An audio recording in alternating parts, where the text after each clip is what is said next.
Wow, look at that. Awesome. What an intro. Welcome to the See Me After Class podcast, episode number 33. Thank you for tuning in. Oh, geez. What are we going to talk about today?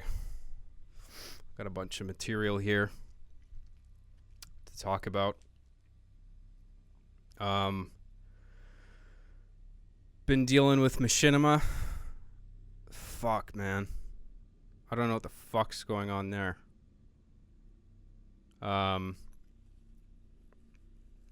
exchanged some emails with Frank O'Connor at 343 Industries. And he said he'd try to, he said he'd have a word with them. And that was like a month ago. So recently I sent him another email saying, hey, have you heard back from them? And Frank emailed me back and he said, nope. They didn't say a fucking word. But what I just sent him provoked him to follow up with the email. So he's going to send them another email, and they're probably not going to respond to them because there's no threat of legal action at this point, and that's all they give a fuck about. So, and of course Machinima isn't saying a word. I tweeted them the other day, just tearing them a new asshole for what they've been doing. And just a little, keep up the great work at the end of it all. You guys are great. Awesome. Everybody loves you guys. Well done. Keep on rocking. Doing what you're doing. So no word on my show getting brought back. Not legally, anyway. Machinima even took my show down off their main page. So their what is it? They had like their main facing YouTube channel page. Like if you go to their YouTube channel and you scroll to the bottom, they have a list called Classic Machinima, and I think I used to be in there along with like Freeman's Mind and a couple other shows, but I'm gone off there now. I'm not on there anymore, so they took me off. And the videos of mine that are still on their channel are just horribly sorted and labeled. They're in all these weird fucking playlists that are labeled like season 8 and 9 and 10. I'm like, I didn't even do season 9 and 10. Where are you guys fucking high? What are you doing over there? Where'd you get season 9 and 10 from? I even told them, like, the season and episode number is hard-coded into every single fucking episode. I mean, starting from season 4 anyway. How fucking hard is it to go in there and check what the fucking episode number is? It's unreal. And, what else with Machinima, man? Oh yeah, they were live streaming. Yeah. So okay, I haven't streamed for a while because I mean the last time I streamed, I had my new setup, this studio and everything, but I was on a wireless connection. Now I'm on a wired connection. So I spent a long time figuring out a new network connection for down here, and I think I figured it out. So we're on a wired connection now, and there shouldn't be any interruptions, or at least much fewer interruptions than there were before. So so that's good. So let me know if it's lagging for you guys. How are the levels, by the way? Is everything looking synchronized? Are the levels good? Is there any lag? Does it look pretty good for you guys? I think it should be fine. It's not exactly a wired connection. I mean, there is a wire going into my computer right now, but that's connected to a node that's turning a wireless signal into a wired one. So, like, I'm plugged right now into a node that's taking in a wireless signal, but it's a wireless signal that's being reinforced here downstairs. So it's not. There's a signal upstairs, and that connection is going into another router here downstairs, and that signal is being reinforced. And then that signal is going to a node in a power outlet in the wall, and that's what my computer's connected to right now. So there shouldn't be any problems, hopefully. All right, yeah, looks good. Cool. So there shouldn't be any problems, thank God. And no more fucking lag and bullshit interfering with my ability to think and articulate an idea. Thank God. Anyway. So it was weird. I had built my new studio, right? And then I had everything.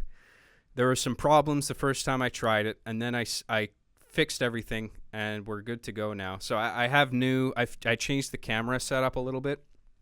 So I used to have an HDMI to USB adapter that transforms a camcorder HDMI into a USB signal, so OSB can recognize my camcorder as a webcam. So that was the idea. I was using my camcorder as a webcam, but then with that comes a video delay. And if you want everything to be synchronized, you have to add that delay to every other recording device that you're using. So that would be my B camera and my microphone here. But the thing is, every separate instance that I would start up OBS, that delay value would be different. It would be a range between 200 to 600, 700 milliseconds. And I wouldn't know what the number is going to be each time I started up OBS. So I'd have to change the delay for every single fucking device. I didn't want to fuck with that every time I fucking start up OBS. So I just decided to take the camcorder out, which was only giving me 480p anyway. So I know people aren't big. I mean, the Logitechs are all right, but they don't compare to like a camcorder or a DSLR at 1080p.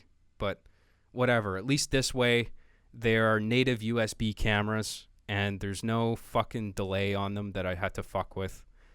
It's synchronized with the recording of my microphone, so I don't have to worry about it. And yeah, and I can use the full resolution of each one too. So I've got my A cam and my B cam. So I also fixed that too. So if I switch to my B cam here, boom, we're on an alternate angle now. And what was I gonna say? Because they're both the same webcam, they're both Logitech C920s, I think.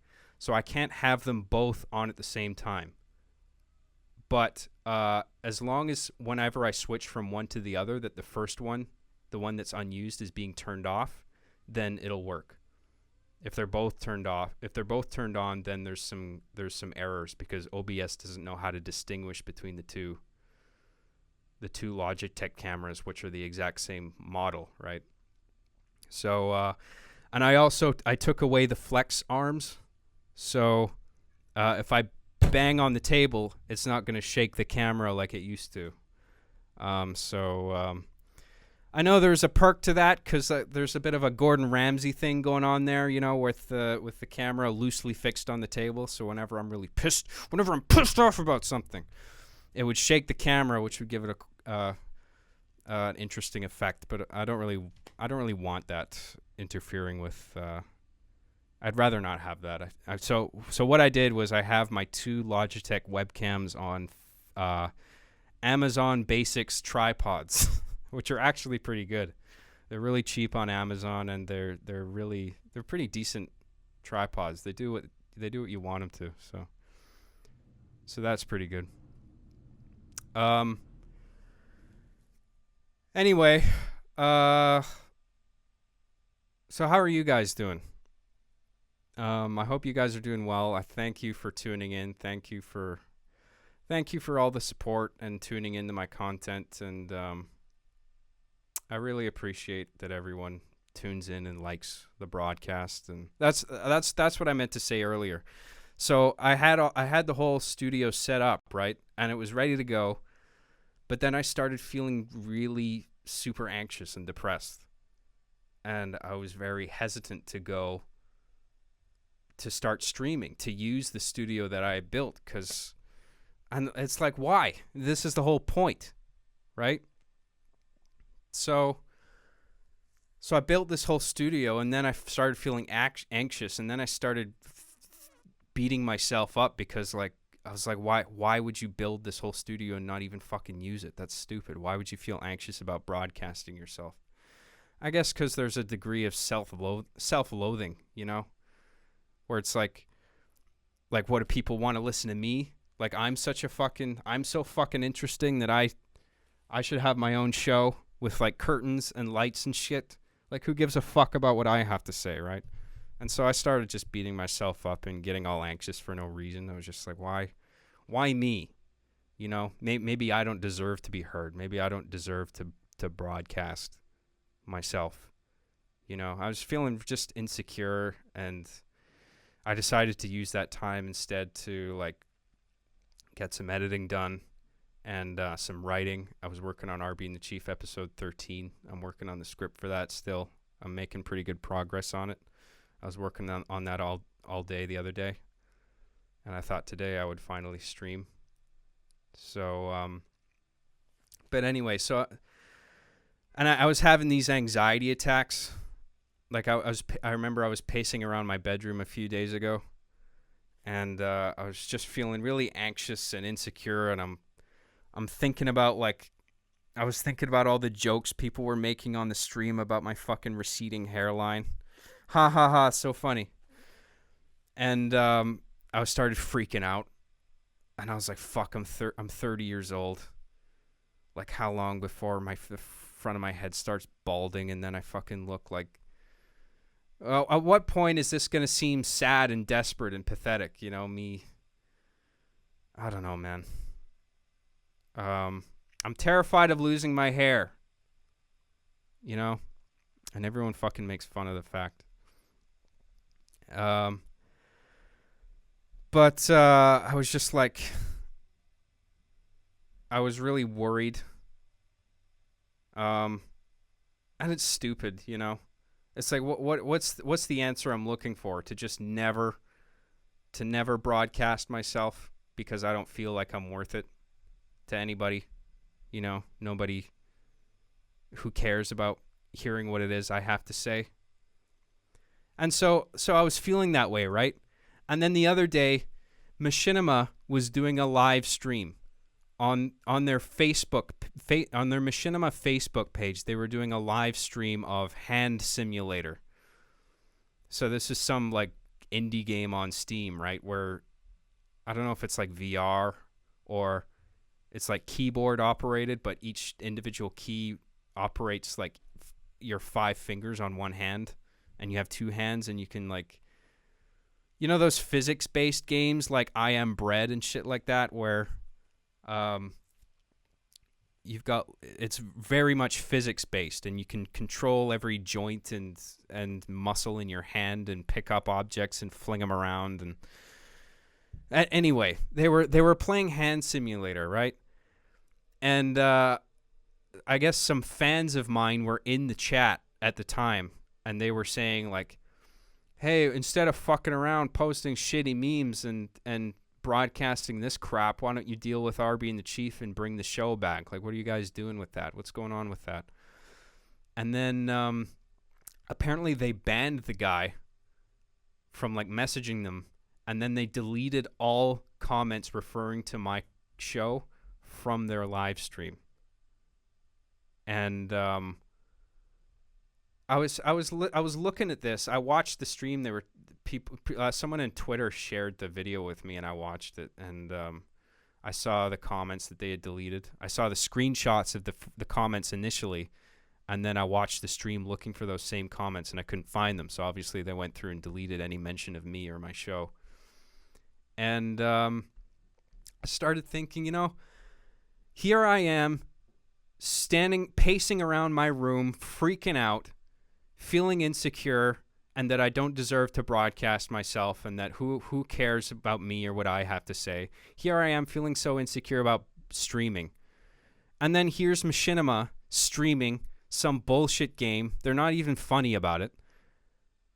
They're streaming some bullshit game, and in light of what the company has done with my show, they can feel that they can just broadcast themselves and not feel insecure at all and just have a good time doing it. And I'm like, if they can do it, why the fuck can't I do it? Why the fuck am I feeling insecure? Why the fuck am I the one standing here feeling insecure like I don't deserve to be on camera, and these fucking guys are broadcasting some shitty game, not even being funny or interesting, and having a good time doing it, you know? And that made me feel better, and it made me want to stream today. So that's why I'm here today. I'm streaming today because I was just like, fuck it. You know? Other people can broadcast and make themselves heard and feel good about it. Why can't I do the same thing? I work hard. I think I'm funny. I think I'm interesting. You know? And I don't say that lightly. I say that shit because I've been writing comedy for over fucking 10 years, and I have a body of work that proves my ability, I think. Even though it can't be fucking seen anymore, you can go on Reddit, and you can go on YouTube. Some other guy on YouTube, at least one other person on YouTube has uploaded the whole series, so you can watch it on there. But man, I wish they just fucking... Why don't they just fucking make the show available on their channel? I don't know what's so fucking hard about this. You know? Or what it is about my show that's so fucking controversial. R being the chief. Jon Graham hates women. I don't know what the fuck the reason was. It's just so fucking dumb.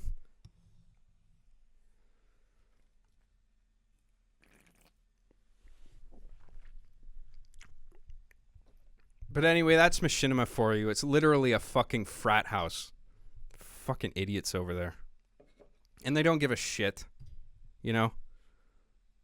Because, like, no matter how shitty Machinima has been, no matter how foul a reputation Machinima has, the people who are employed at Machinima are happy to be there because they are a sub-organization of Warner Brothers, right? So they can tell all their friends that they work for Warner Brothers, right? They probably have a little laminate badge, and, you know, no matter how shitty Machinima is, they can go around to all their LA friends and be like, I don't know if you knew this, but I actually work at Warner Brothers.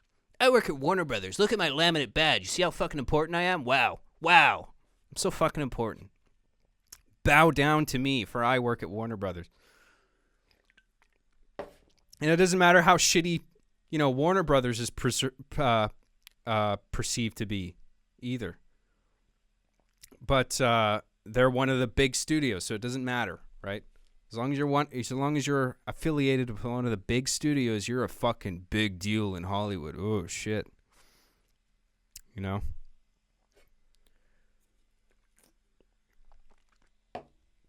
But anyway, that's my story. I'll wait to hear back from Frank and see if they end up actually saying something to Frank, or maybe not. But needless to say, I am seeking legal counsel on this matter. Because while it is true that Machinima contractually holds the rights to my show, it doesn't mean them pulling my show from the internet is right or fair in the slightest. And I think the fact that I was the sole writer, director, editor, producer on my show, that gives me some kind of legal ground here. Maybe I'm wrong about that. I don't know. But I want to talk to somebody who's legally proficient, who can maybe analyze my case and say, you know what, here's what you got going for you. You know? I mean, I don't want to start a shitstorm. I really don't. I've been trying to work with Machinima.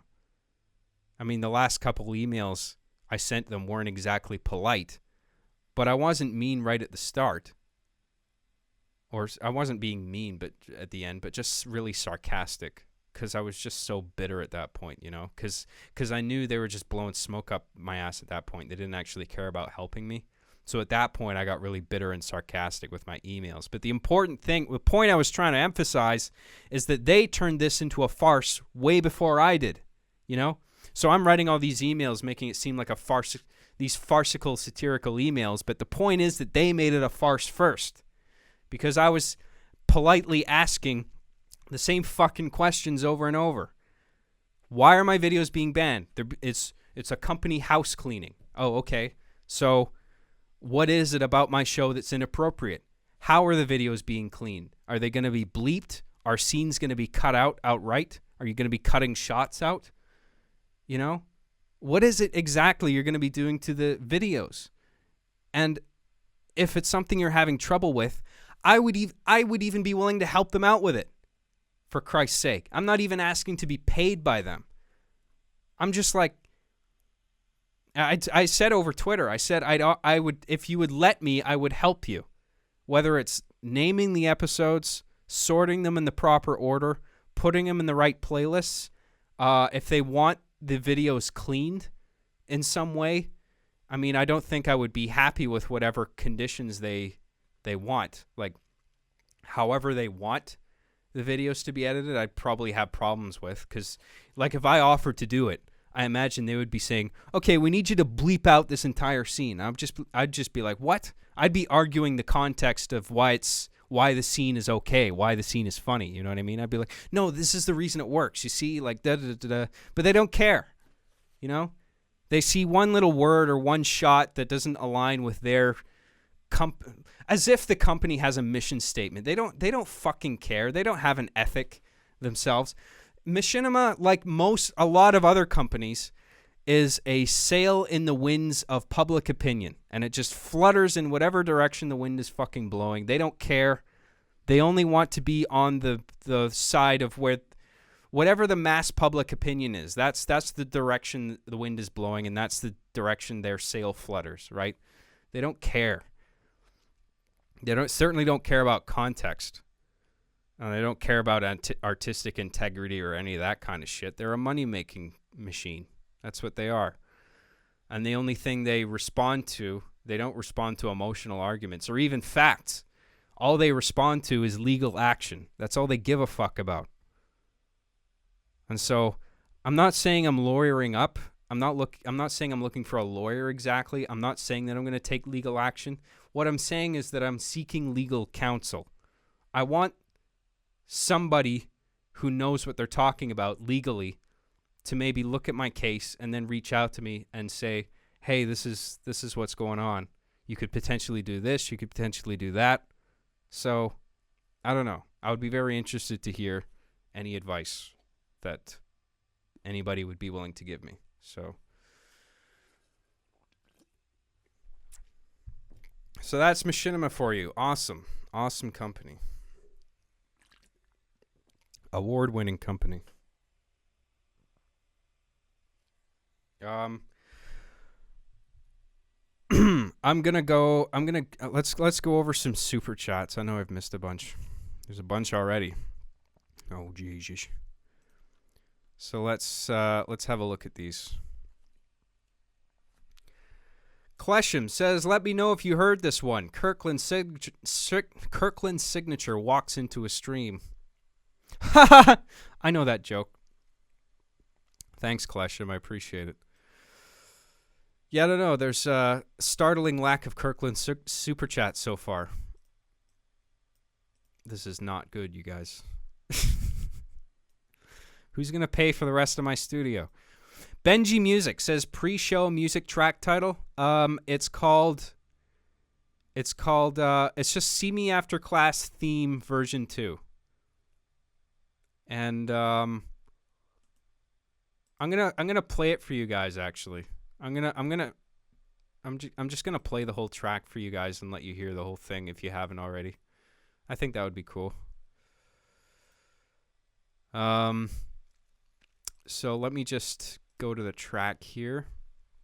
So See Me After Class theme version 2. It's on my SoundCloud. I put a download link on Patreon for the people who are helping me out through Patreon. So there you go. And I'm going to turn up my desktop audio, and then I'm going to just let you hear this track that I made.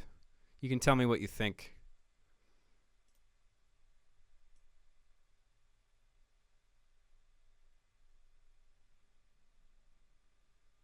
All right, here we go. Here's my new track that I made for the show.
right, there you go. There's my new podcast theme. You guys like that? I thought that was a neat little tune. I like that. You guys like my title sequence? John's a booby streamer confirmed. Oh yeah. I don't think I have tits. Get the fuck out of here. I've been pretty good.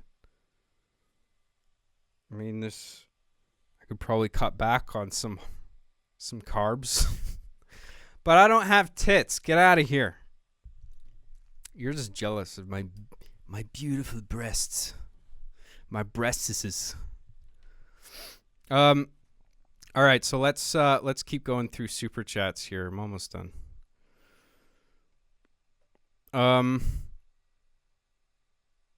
Benji. Oh yeah. Sorry. So thanks Benji and thanks Klesham. I really appreciate it, guys.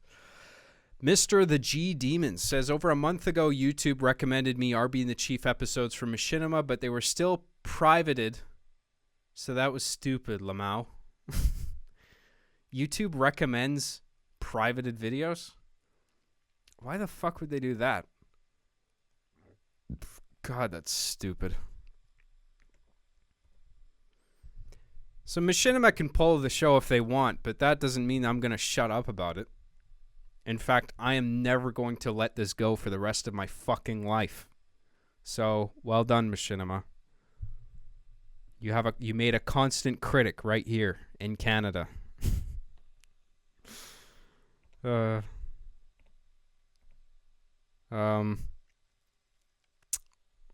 am I doing? I wanted to switch to my A-cam. Are we on A-cam now? Okay, good. Okay, super chats. Let's keep going. Thanks, Mr. the G Demon. That's very nice of you, man. I appreciate it. Brandon Urbano says, John, quote unquote, rise up against Machinima Graham. Rise up, gangweed. Gangweeders for life. Rise up. Rise up, everyone. Thanks, Brandon. We live in a society. Ford YI says, about time we storm Machinima HQ. Rise up, job. Rise up, gangweed. Gangweed for life. Gangweed, rise up. Thanks, Ford YI. 40E? How do you say that? I don't know. But thank you. Red the Bagel Blade. Parentheses, games and memes. Breaking news, man shoots up Machinima Studios. No, don't joke about that. I don't want to give them any ammunition. I don't want them to say like, oh, well, he's just a psycho. Him and his fans just want him to shoot up the studio. I'm not shooting anybody. I'm not hurting anybody. Nobody's going to get hurt.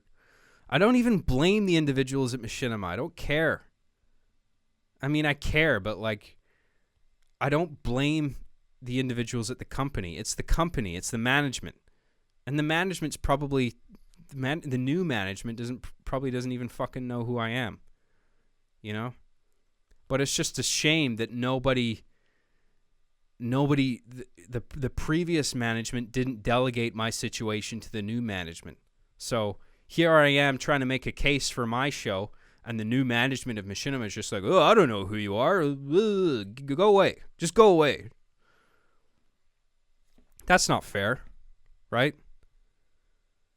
Consider, I'm not saying I was the sole person responsible for their success, but I was one of the people.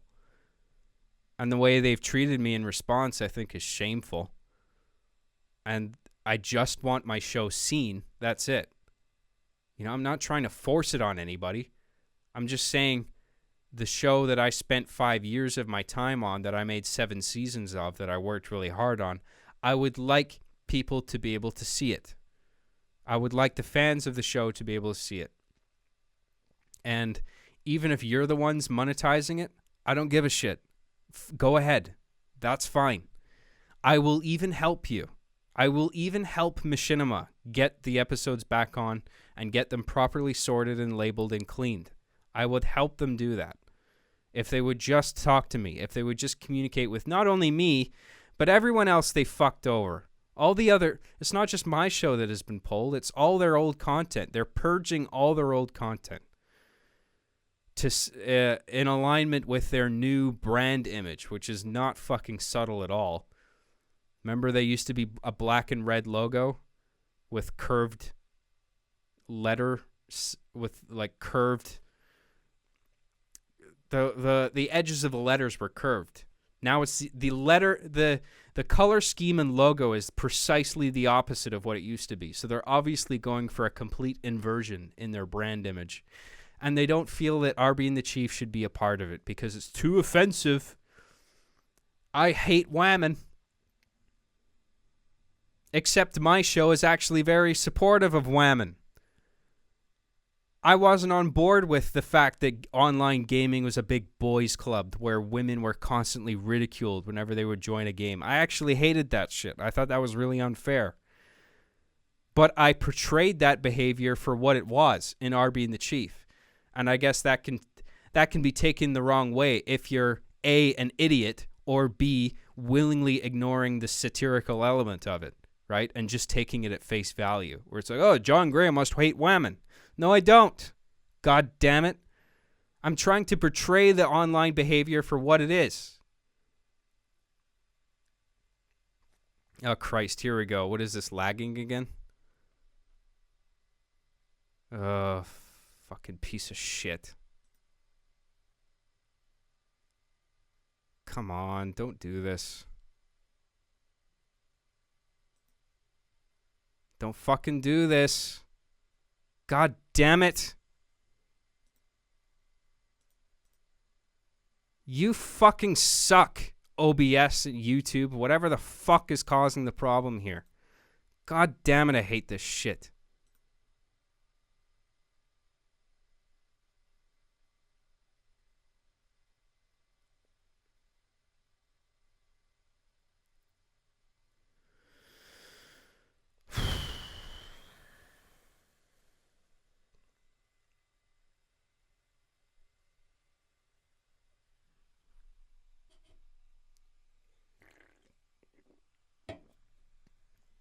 All right, I think we're back.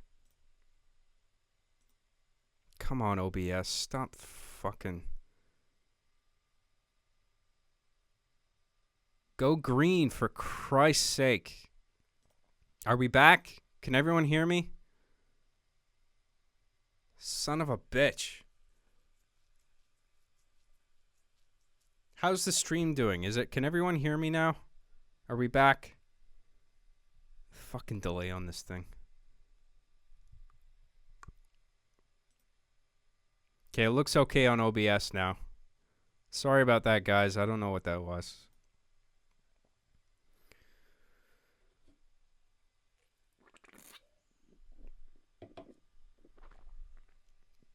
Yes, I'm aware my stream died for like 3 minutes.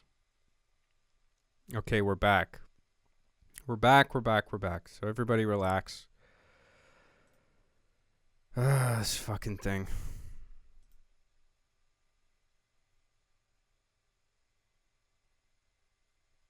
Okay, so I lost my train of thought again. What the fuck was I talking about? Too distracted with YouTube and OBS fucking up now. Again. Awesome.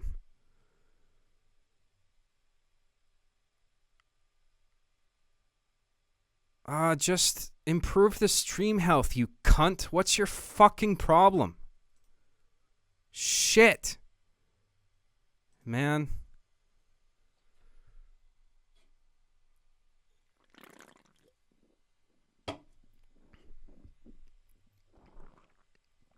Don't go offline, you fucking asshole.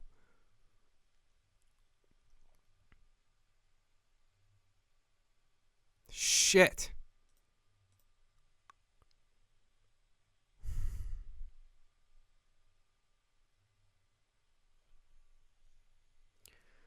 Okay, I'm just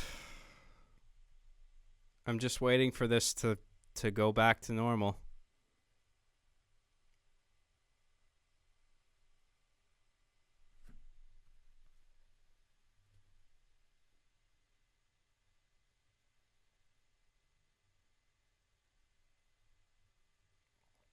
All right, I'm gonna use this time to to take a break to go to the bathroom, and we'll be back. And hopefully by that time the stream will be healthy. Oh my god, I am so fucking mad right now. You have no idea. All right, I'll be right back. We'll be back soon.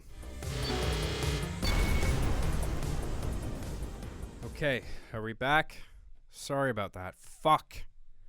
God, it's making me so fucking angry. How are we doing? Can everybody hear me? Can anybody hear me? Hello? Am I talking to anybody? Is there anybody out there?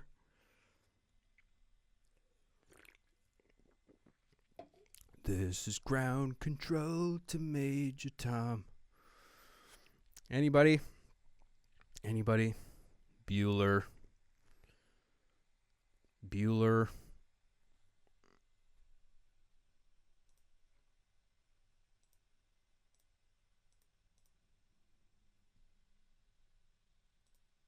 Hello?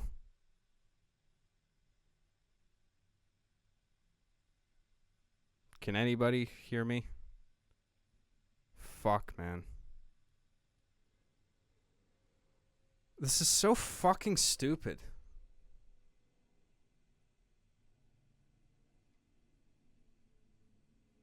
Hello?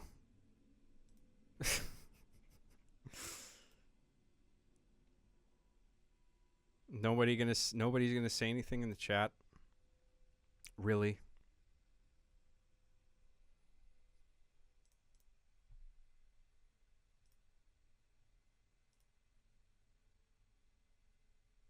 Okay. Are we back? There's a error with the chat. I wasn't getting new chats. Okay, now I can fucking see it. We are here. Okay, good.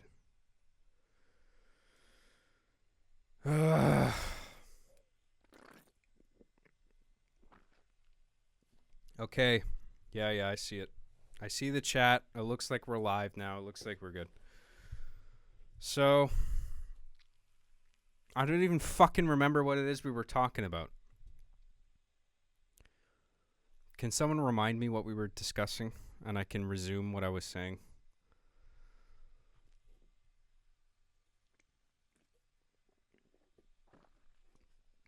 This just means I gotta work on the connection again.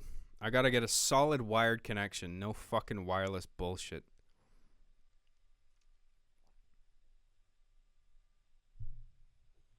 Hating whammon?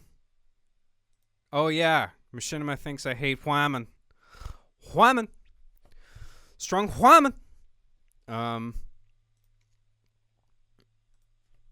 don't know what the fuck it is exactly.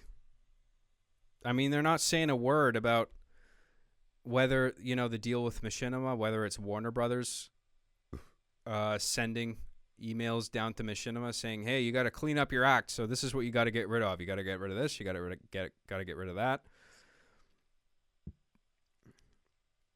And whether my show has been flagged for whatever reason being insensitive to whammon, even though I'm against that behavior. I was just trying to portray it for what it was and not pander to anybody about how the severity of the issue. You know what I mean? But you can still be funny about it. You know, even if it's a terrible thing, you can use it as subject matter, and the fact that women are being bullied online it's not the punchline. It's the subject matter. The punchline is me saying that's not okay, what's going on there. Or like, you know that shot in one of the early Arby and the Chief episodes where Chief, he's trying to hit on Cortana, and he looks for advice from Arbiter. And then Arbiter Chief goes up to Cortana and slaps her on the ass. And then he has this rehearsed line that he says. It's like, I can't remember what the line was, but it was something like, are you something or other because your ass is out of this world? Like it was some kind of Covenant or Ark of the Covenant reference. And the shot of Chief slapping Cortana on the ass was cut out from the upload that Machinima had, apparently. Because they were like, they just looked at that show, at that shot at face value, and they were just like, that's misogynist against, well, of course it's misogynist against women, that's what misogyny is, but I just mean, like, that's hateful against women. We can't have that. We can't have a man slapping a woman on the ass and saying that's okay. But my stance is the opposite. I'm saying that's not okay. That's what it means to be satirical. You know? It's like satire doesn't matter anymore. Context doesn't matter anymore. You can't do satire anymore. If context isn't applicable anymore, you can't do satire anymore. Satire is dead. You know? And Machinima doesn't engage me on why exactly the scenes in my show aren't okay, because they know I'm right. They're willfully being ignorant of all this shit. And Warner Brothers doesn't care. They just want a nice brand image. And they feel like my stuff is too dangerous, I guess. So I don't know what to do. I mean, is satire dead? I guess. If you can't make jokes like that anymore about women, about online gaming being an unpleasant place for women. Whatever, man. I don't know what to do with them. If anybody can recommend some legal counsel for me, I would really appreciate it. If it's like an email address, or like if one of you guys is a law guy and you can reach out to me and let me know what the fuck's something I can do here. Or maybe, I just got to lie down and take this stick in the ass. Apparently that's what people have been telling me. And it pisses me off. Like I've confided my feelings about this situation with a few of my close friends, and some of them have just been like, well, Machinima they own the content, right? I'm like, yeah. They're like, well, I don't know. I guess you just got to move on. I'm like, it's not that fucking easy for me, okay? I worked my ass off on that show. There are people who used to work for Machinima who, in their teens, and they made work they're not exactly proud of, right? And then Machinima deleted it all, and then those people are now like, oh, well, I am actually glad that they erased my entire body of work, because I didn't want that in the public anyway. Now I can start fresh. Now I don't have to have that, what I consider terrible content now, weighing down my body of work. Well, good for you for making something that was fucking disposable. I didn't. I actually worked my ass off on that show, starting from episode 1 of season 1, So when my whole show goes in an instant, goes away, I get fucking upset, right? I want it to be seen.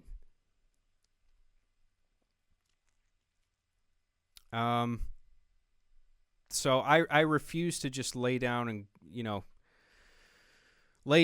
roll over. You know what I mean? And even if I can't do anything about it, I'm not going to be fucking silent about it. That's for fucking sure. I'm going to be whining about this like a child for the rest of my fucking life. Okay? So well done, Machinima. Well done for creating a constant critic of you from now until the day you die. Until the day I die. Until the day we all fucking die. Man. Let me finish some super chats here. That's what we were doing.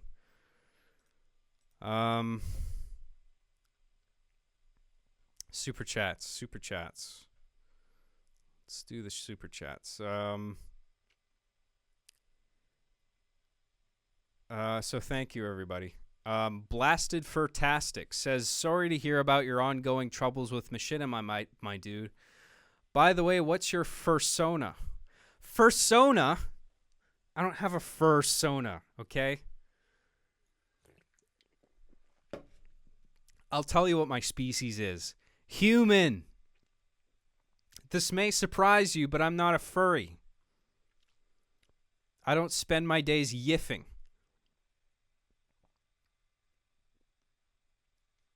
Does that make me a bad person if I don't yiff? Should I be yiffing? Is that what's missing from my life? Do I need more yiffing? I'm not quite sure. Maybe you guys can help me out with that. Maybe some yiffing is sorely lacking from my daily routine. But thank you, Blasted.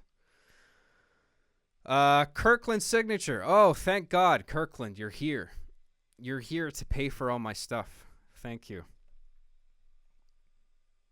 It's a lot of people are giving me money here. I shouldn't just be celebrating Kirkland for that.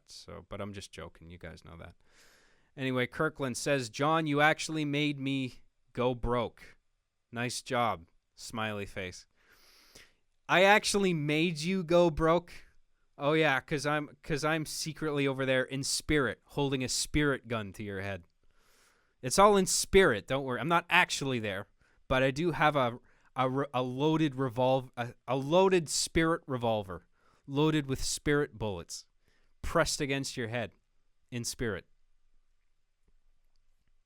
Give me all your money, Kirkland. Give me it all. I won't rest until I have every fucking penny out of your wallet. Give me your super chats. Thanks, Kirkland. Lone Star says, John, you should watch the Uncharted fan film at some time on the stream. I watched at least part of that.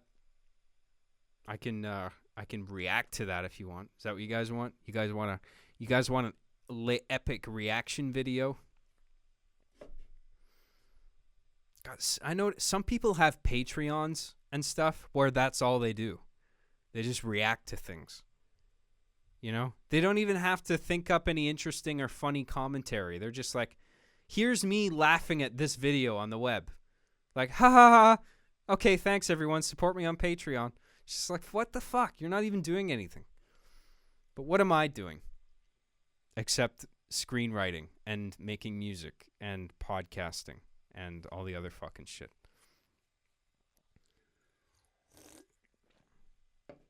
But yeah, we can watch the Uncharted fan film if you want.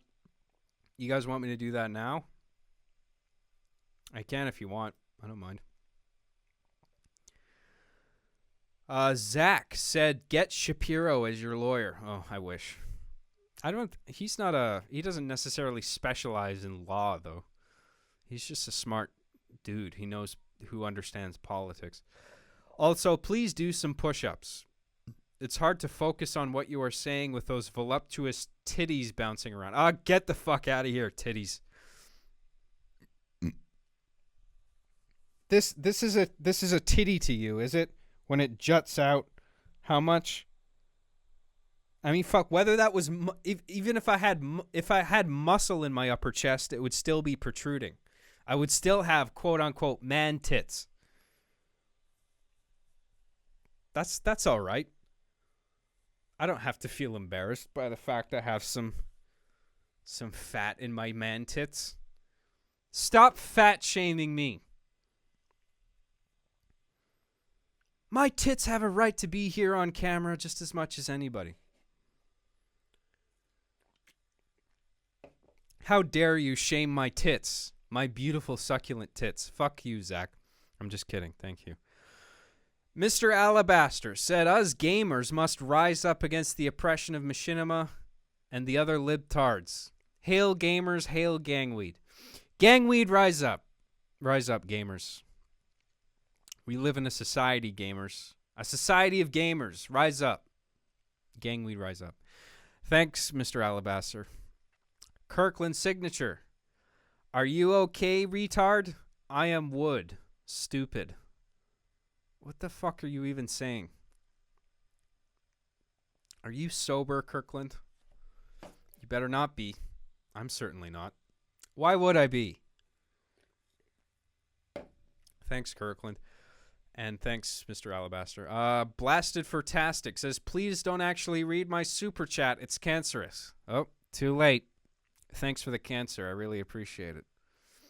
Delicious cancer. Feels great coursing through my body. Thanks. Swag Staff says, hey, I'm pretty behind on everything you've been doing for a hot minute. But one question I do have is, what was up when you visited Rooster Teeth in Austin a few years back. Okay, I can tell you about that. It was a pretty positive experience, I'll tell you that. I felt really anxious at the beginning, but that was me stuck in my own head, you know. It was interesting because it wasn't Rooster Teeth that reached out to me. It was a friend of mine who is a close affiliate of Rooster Teeth that works. Like this friend of mine who is here in Vancouver, but he's a close affiliate of Rooster Teeth, or at least he used to be. He would be like a liaison.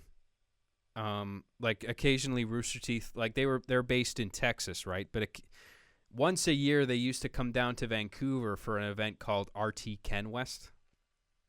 So it was like they would show off their whatever Rooster Teeth was doing, working on. They would come down to Vancouver, and they would have this event called Rooster Teeth Ken West, and they would book out a theater. And they would use that theater to show off like some trailers and stuff they're working on.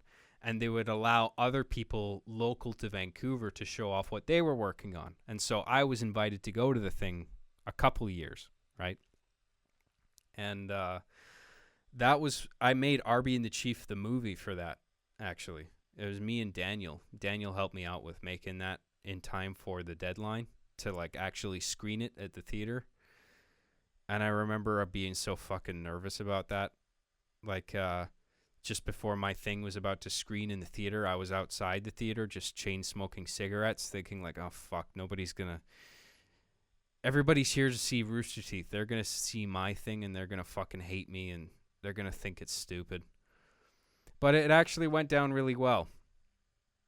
And anyway, that's not what we're talking about here. We're talking about Texas.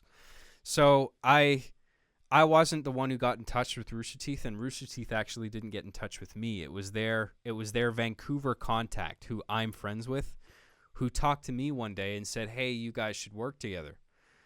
And the way he had contacted me, the way he had phrased the situation, it seemed like Rooster Teeth wanted me to go down there.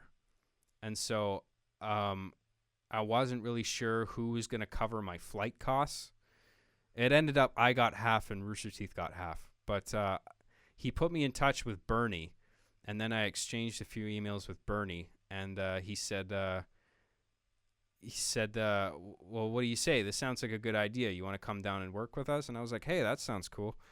And we agreed to split the cost of my flight down there. So I paid half, and Rooster Teeth paid half. And I went down to Austin, Texas, and I had somebody meet me at the airport. I think it was somebody from Achievement Hunter. I think his name was Jeff. And I stayed at his house. Super nice guy. And so I would stay at his place, and then I would go to the Rooster Teeth offices to get work done. And I felt really nervous the first day I was there. Like, I'm looking around the studio, and like I'm just in awe of the operation that they have going. Like, you know, they have this huge fucking building. They have all these computers. They have all this staff. They have like a basement studio full of like sets and props to use for like sketches and stuff. I'm like, this is fucking awesome. I wish I had this at home, something like this, you know? And so I went down there, and then I started feeling really insecure because I was like, oh shit, like they covered half my flight to come down here and work. Like, obviously not to come down here and just stand in awe of their studio. Like, they actually want me to help them out and do something. So, like, that's the whole point of me being down there, is for us to like work together on some little short or a video, right?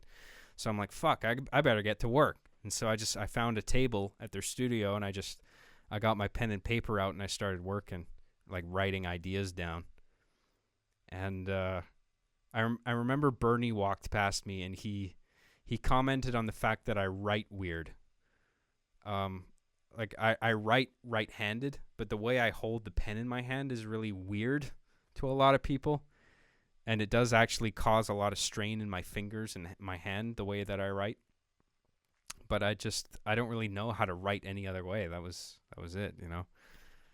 But that was kind of funny. And then it got around the time to actually like make something. So we were just sitting around going, fuck, what are we going to do? And so I pitched an idea. I said, well, I have this idea about like ROMs, like people downloading ROMs to play them, and the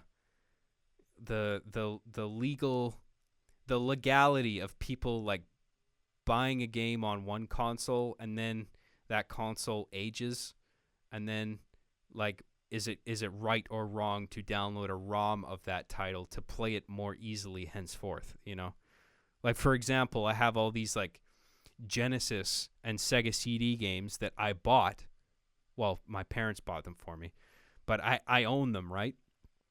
And because this is when I was a kid, and so I own these Sega CD and Genesis games, but they're only playable on a very dated console, the Sega Genesis or the Sega CD or the Sega CDX, you know, and they all have like S-video outputs, which you don't see S-video on most televisions nowadays. You don't see, and you don't see S-video on televisions or capture devices or anything. I mean, you'll need to get like an adapter, I guess, right?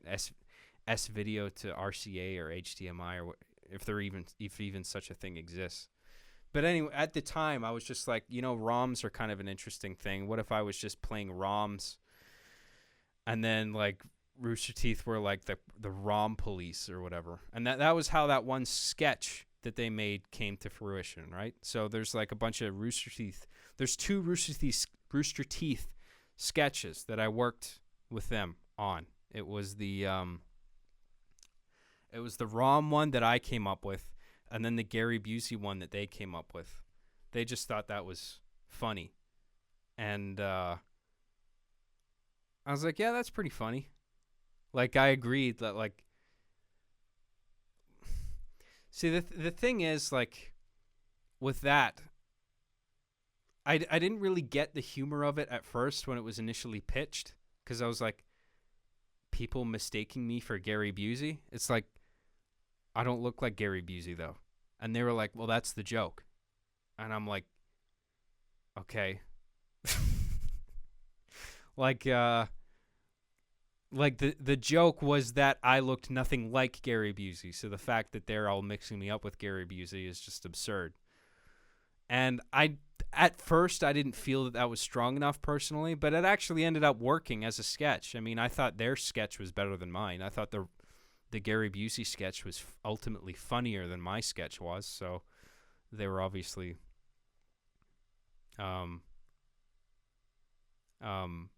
they were onto something there, you know? I didn't see it at first. But once we were there actually shooting it and I saw it played back, I was like, okay, that's pretty funny. I like that.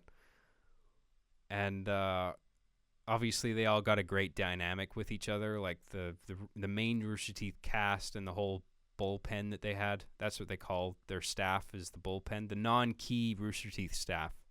Like the people who are at Rooster Teeth, but you don't recognize them as the main members, right? They're just like the guys who work on their sketches and on their social media stuff and, you know, whatever. Any delegated tasks that Bernie and the others don't want to do because they're busy working on screenplays or whatever. Like they were doing Hollywood shit by that time. You know, it wasn't long after that I think Bernie had come out with the Laser Team script, and then they made that into a feature film. I think there's even a Laser Team 2. I think it's on YouTube Red or something. But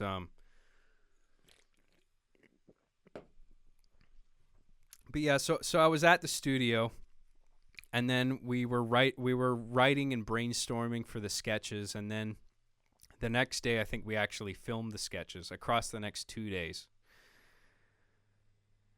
And I remember having some one-on-one time with each of them. Like I had time to just sit down and talk with Gus about how things were at the studio, and then Matt, and then Bernie, and then Jeff.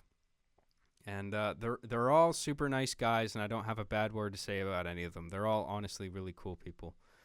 And we had a lot of fun doing those sketches too. And Joel, I forgot Joel. And he was actually the one who was making me crack up the most. Um, like he would always be throwing something new into each take, and I would have a hard time suppressing my laughter. So I actually ruined a bunch of takes. I wasn't totally unprofessional. Like after a few takes, I got my shit together and I managed not to laugh. But it was funny because they were all worried that I couldn't act. So they were just like, "Oh fuck, we're supposed to." Like I think the Rooster Teeth, the key guys were familiar with me, but the bullpen, the guys that worked for them, they were just like, "Who's this guy? Who's this Jon guy? Can he even act? Like what has he done before?" They probably weren't even familiar with Arby and the Chief at all. And then when I actually started filming the sketches with them, they were like, "Oh, he can act, and he can do a pretty good job at it." They were relieved. They were like, "Okay, we don't have to give him any direction. He knows what he's doing." And so we had a lot of fun. And we did that, and then we did my sketch, which I think it was less funny and it involved more work and more props and more fake blood and stuff. I think that's kind of part of their genius, is they can come up with something funnier that's doesn't take quite as much effort to make. And then there was mine, which was a little less funny and took more work to make. But I appreciate the fact that they helped produce my sketch nonetheless. They were just like, whatever, he's here. This is what he wants to do. Let's help him make it. And they did. And they ultimately thought it was pretty funny. And, everyone had a good time working on it. And I got to see them edit it afterwards. And I did have a note for them. I was just like, I felt that they should have used more reaction images of me. But I was worried about telling them that because it sounds egotistical, right? Where you're just like, it needs more shots of me in it. But I thought that it wasn't just for my own sake, of the sake of me being in the video more often than the other people. It was actually like, I think this video would be funnier if you used more reaction shots of me. Because reaction shots are important, right? It's what a lot of modern comedies neglect, right? Which is a real shame. You have all these like comedies on television that they put such a focus on the funny things that all the actors are saying, right? But very seldom do you cut to the other person who the line is being said to just see their reaction, Just the reaction alone. That could be really fucking funny. Just the reaction, that's it. Like you don't always have to have everyone in the fucking scene saying a funny line. Sometimes all it takes is just for one person to say a funny, ridiculous line and then cut to the other person saying nothing, just reacting to it. You just see their fucking face reacting to the line. And that can be a punchline in itself, But there's so much pressure to just constantly fire out all these comedy lines where to the point where it just seems unnatural. And you're watching this going, I don't believe this is a real conversation. You know what I mean? This is just a bunch of funny people sitting around a table exchanging funny lines, and nobody's reacting to it in a genuine way. It's like everyone's just waiting. They're not listening to the other people. Everyone is just waiting so they can get their funny line out, And I'm not on board with that kind of comedy. I want to see genuine reactions where one person says something ridiculous and you cut to the other guy, not necessarily saying anything. You just see his fucking face. You see the smile fade from his face, or he looks genuinely alarmed or upset or something, and you're just like, that's fucking funny. I think that's hilarious. And so in the editing process of the sketches, there was some moments where I was just like, I think it would be funnier if you used some more footage of me here. Of just like, Bernie and Joel as the ridiculous cops saying, like, don't cut any of their material out. That's not what I'm saying. Have the shots of them saying their lines and then just use some more shots of me reacting to the ridiculous things they're saying. That's it. Not even any lines from me. That's it. Just my face. That's it. It's just the problem I had is that they were sticking on their faces constantly, and I felt that they were kind of neglecting my face. Not because I was obsessed with me being on camera. That's not what I'm saying. I'm just saying, I feel like I'm repeating myself. You know what I'm saying, right? I'm just saying I think it's funny when you focus on people's reactions and not constantly having all your actors in your sketch say funny lines. You know, people need to react in a genuine way. I think a lot of funny is missed out there. But anyway, so the sketches got edited, and I watched them, and I thought they were both funny the way they were made. And I had a good time over there. Bernie took me out a few nights he showed me the Alamo Draft House over there in Texas, which is like a theater you go to and you can order burgers and like alcohol while you're there sitting in the theater, which is pretty fucking awesome. Apparently there's other places that do that, but when I was there in Austin, Texas, that was the first that I had seen something like that. So I thought I was blown away by that. And then, you know, they all went out for drinks and took me with them, and we had a good chat. And Bernie was telling me about the old days when he was getting started, and I had described what I was doing, and Bernie basically said that that's exactly I reminded him of himself before Rooster Teeth really took off. Like he was just a kid making videos in his room with Halo and shit, and they grew an enterprise out of it, you know? So that was really cool, and I enjoyed my time over there. And I haven't been back since, but not because I have anything against Rooster Teeth. I mean, I just figure they're busy enough with their feature films and shit like that, Laser Team. And are they still working on Rooster Teeth? I mean, what are they, like 18 seasons into it? I mean, if they're still doing it. But I had a good time over there, and I would be perfectly willing to work with them again if they would be willing. But I'm not sure. And if they don't want to work with me anymore because I'm too controversial or whatever the fuck, then that's fine. I still don't hold any ill will against them, and I wish them the best. I think they're a good bunch of guys. And so that's my Austin experience. I had a good time over there. And I was pretty surprised by the way people behave towards guns over there. That was a bit of a shock for me. Like a nice Canadian boy like me, you know, goes over to Texas, and you see how crazy everyone is about guns. I think that's just Americans in general. I don't want to generalize, but I'm not an anti-gun person, but I don't really give a shit about guns at the same time. I like guns in movies. I like violence in movies. I like gun violence in shows and stuff. But I'm not really a gun enthusiast. And when I hear people get excited when they're talking about guns and calibers and and spreads and all this really detailed gun shit, like some of the people I've listened to, they just sound a little too enthusiastic about guns, where I'm just like, is this really just a hobby for you? Or I don't know, it's just sometimes it seems like an unhealthy obsession with people, you know? They're just so fucking obsessed with guns, and they love holding them in their hands at every opportunity like it's a second cock.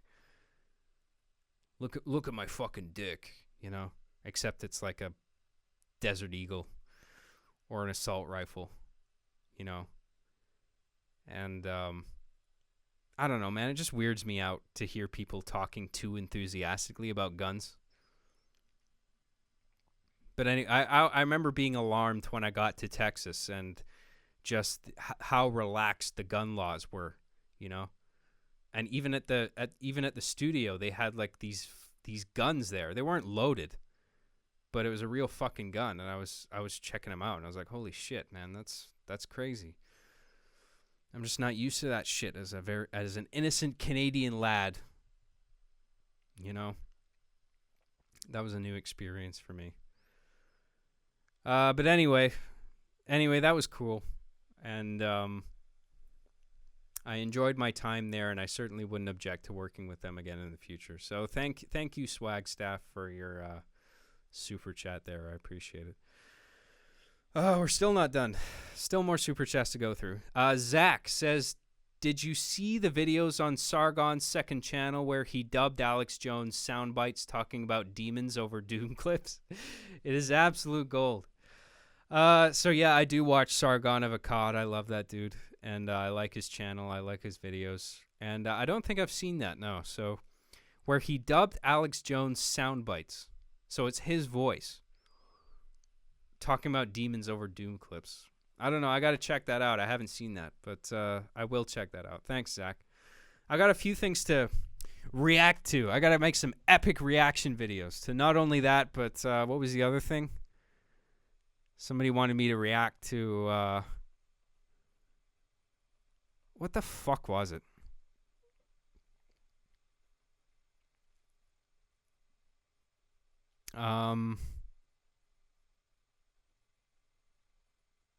Must have been on the, fuck, I don't know. That must have been a super chat from the stream before it lagged out. So we're on a new stream now, so I'm not seeing those older super chats. Whatever the other thing was, the Uncharted video, that was it. Yeah. So we'll watch the Uncharted video, and then we'll watch a bit of Sargon doing Alex Jones or whatever that is. I'll probably enjoy that. Trent's prolapsed starfish said Ross said he sent you an email, my dude. Okay, yes. So Ross Scott, the guy, Freeman's Mind, Ross's Game Dungeon. You guys know him, right? Of course you do.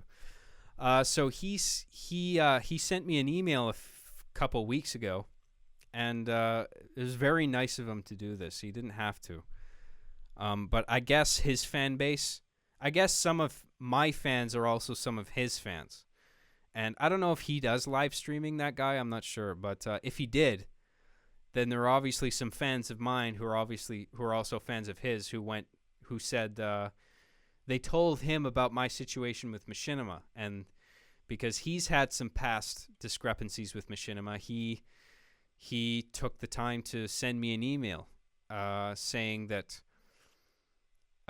he basically said that he was describing Machinima's staff to me, and that there's no reasoning with these people, and that like literally the only language they understand is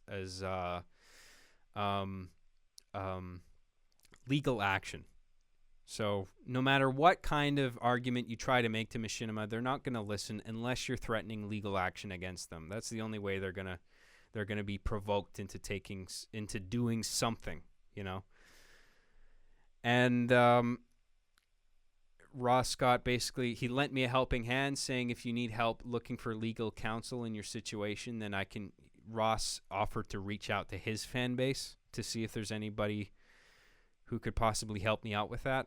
And I emailed him back saying thank you very much, and I appreciate that he took the time to contact me. He didn't have to, obviously, and I appreciate that he did.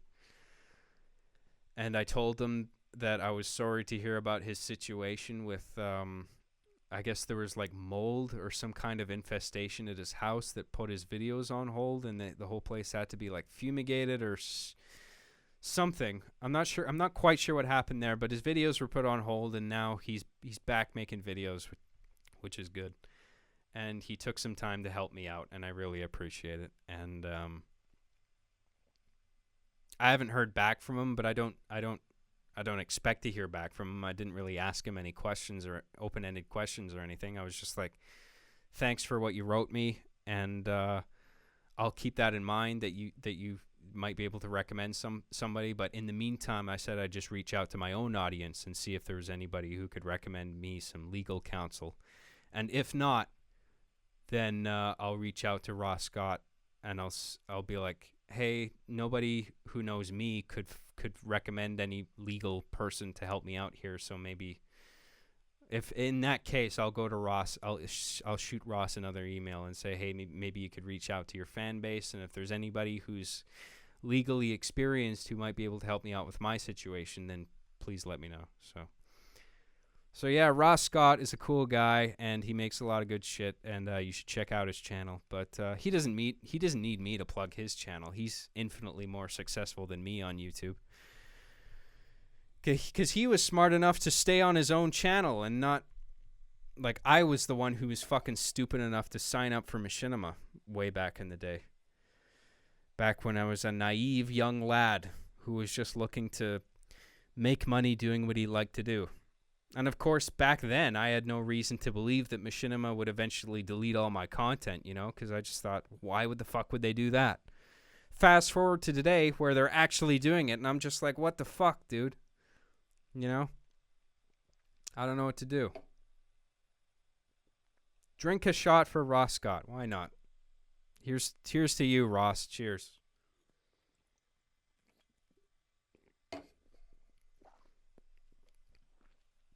Anyway, thanks, Trench Prolapse Starfish. I'm aware of the email, and I've communicated with Ross, and he's a great dude, and I appreciate his help and yours. So thanks, everybody, and thank you, Trent.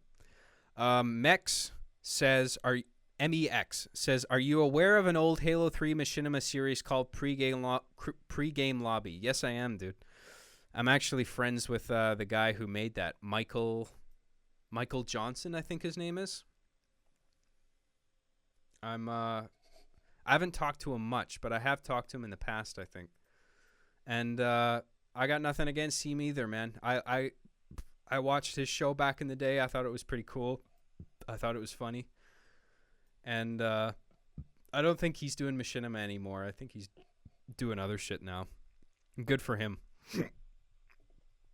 I'm the fucking loser who's still sticking with this art form, trying to make something out of it. Arby and the Chief. Against all advice, because everyone's just like, dude, Halo's dead now. Haven't you heard? Halo's dead and Machinima's dead. I don't mean the company. I mean, like, the art form. Machinima's dead. Which is just the stupidest fucking thing, because I'm just like, no, it isn't. Like, if we're going to use Machinima as a term, like, let's pretend that Machinima doesn't refer to the company at all. We're just talking about the art form of using video games to make movies, right? In that sense, what is the difference between Machinima and cutscenes in video games? Can somebody tell me?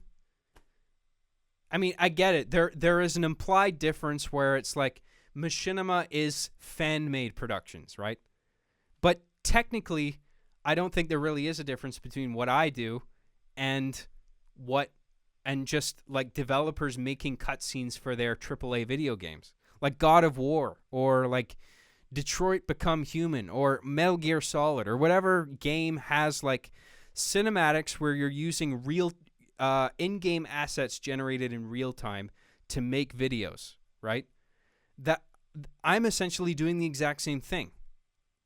There's not really a difference other than that they have more robust tools that they're using, right?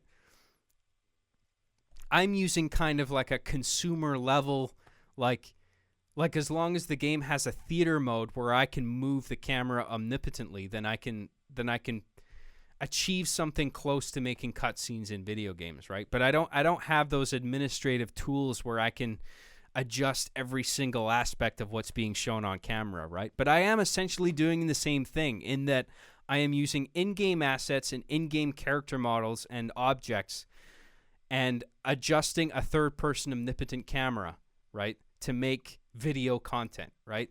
There's not really a difference. It's still animation created with real-time computer-generated assets. And so when people say Machinima is a dying medium, I'm just like, what are you, fucking stupid? Technically, every cutscene in every video game ever is a Machinima, right? But in the common definition of Machinima, that only applies to fan productions, right? If I'm just one guy who's not a part of a big company and I'm just making stupid little gay movies on using Halo Reach, then that's Machinima, right? But if I were doing the same thing, but I was working for like Naughty Dog or, you know, Sony Interactive Entertainment working on God of War or some shit like that, if I was working there and doing the same thing, I wouldn't be a Machinima artist. I would be a video game cinematics artist, right? Even though I don't see there being really much of a difference in the long run. Maybe I'm wrong. I don't know. What do you guys think? Anyway, sorry. Hold that. I gotta go to the washroom, guys. I'm sorry. Bathroom. I got to go to the bathroom. So I'm going to go to the bathroom, and we'll be right back, and we'll resume. Sorry, guys. We're going to take a quick break. The See Me After Class podcast will be back after these messages.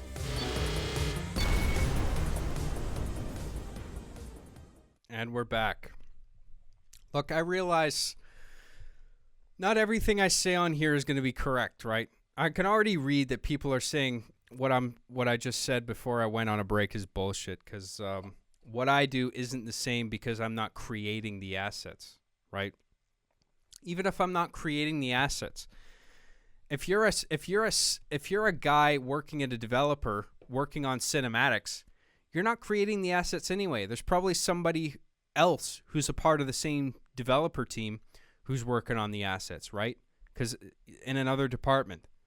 And then once the assets are created, stuff gets moved over to you, who's in the cinematics department, to just use the assets that are provided for you to create the videos, right? The cinematics. And so, you know, I don't like how terms get like the term machinima is just so messy, because they're just, are you talking about the company? Are you talking about the art form?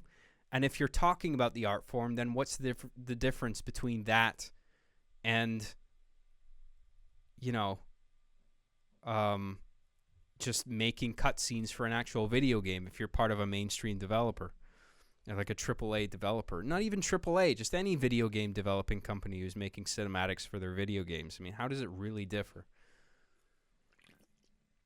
It differs as far as that they have more sophisticated software to work with, right? Whereas I'm just working with the game as it was shipped, right? So I'm working with Halo Reach, and I create gameplay films in custom games, right? I play a custom game, and I act out a game, and that creates a gameplay film, right? And then I go into theater mode in Reach, and I load up that film, and then I can view all the gameplay from the perspective of a omnipotent camera that I can move anywhere, right? And I can punch in for a more cinematic shot with a low depth of field, or I can with just by clicking the right stick, I can switch it from a telephoto style lens to a wide angle lens. It doesn't say that in Reach, but the real life equivalent is basically that.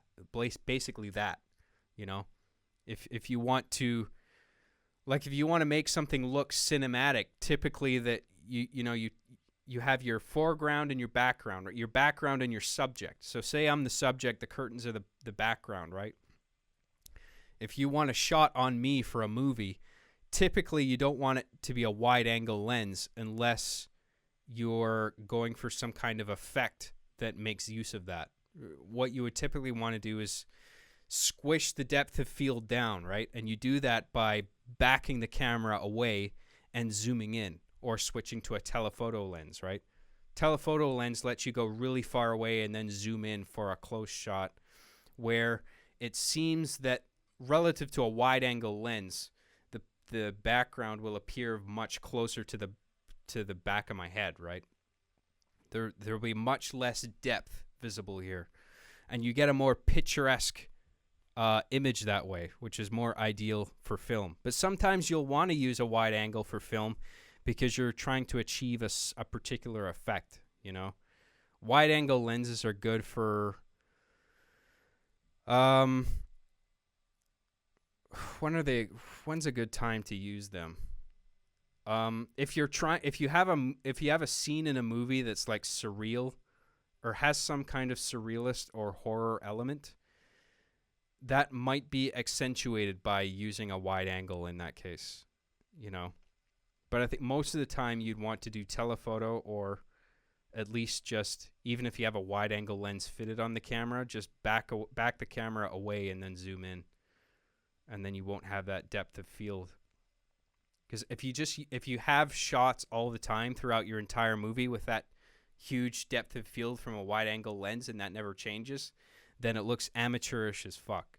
It looks like a home movie, basically, and not professional. So What the fuck was I talking about? I was talking about machinima. The difference between making machinima, which I do, and then making cinematics as a part of a video game development team, which I really don't think there's much difference other than the software with a AAA developer is obviously a little more sophisticated. Anyway, let's get back to super chats here. So thanks, Mex. Yeah, I'm aware of pregame lobby, and I'm not sure what that guy's up to now, but I wish him the best. Jojo97 says, John, did you hear about the official Cyberpunk 2077 Twitter account controversy over the "did you just assume their gender" joke? No, I didn't. So what is this? CD Projekt Red? This is their Twitter account, and on their Twitter account, they made a joke in which they said, "Did you just assume their gender?" So CD Projekt Red made a joke about extreme political correctness, and they're getting flack for it. So they got controversy for doing that, is what you're saying. I'm not aware of that, and I think that's fucking stupid. I think CD Projekt Red is one of the few video game developers that has their fucking head on straight. And I hope they keep doing what they're doing. I'm excited for Cyberpunk 2077. I thought The Witcher 3 was fucking amazing. I mean, they're obviously good at what they do.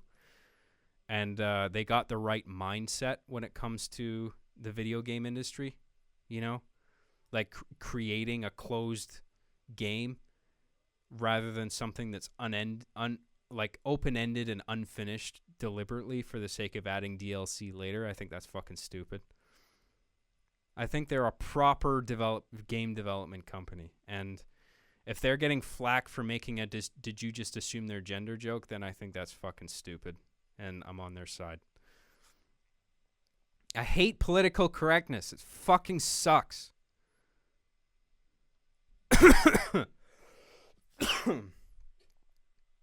Everyone's such a unfunny fucking cunt now. It gets so obsessed or upset and offended over this bullshit. Identity politics. Oh, it's so fucking annoying, man. Everyone's such a fucking baby. Thank you, Jojo. I appreciate your help, man. Brandon Urbano says, John, if Machinima doesn't want the show, then you should just start uploading it on your own stuff. Do you still have all the old files? Yeah, I do. I have all the old videos, okay? I have them all. I didn't used to. Thanks to my fan base, they helped me build an archive. They helped me rebuild my archive. And so I have all my old videos.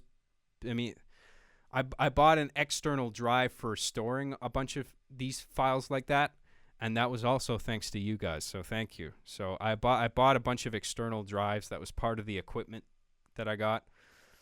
And I store all my old videos on there now. So I have backups of everything, which is also thanks to you guys. You guys, there's some fans among my audience who archived my stuff over the years, and then they just sent me what they had stored. So thank God they did that. I mean, if it wasn't for them, my stuff would literally be gone. And it's like, fuck, man, what? Like, if it wasn't for the fan base archiving my stuff, I wouldn't have had anything. You know? Anything to, like, a shred of proof that I even had worked for the past 5 years for them. You know? It's so fucking tragic that they would do that. But look, I have all the videos, so I should just upload them to my own channel, right? Except no, because contractually they own my show. So this is why I'm trying to work with them. You know?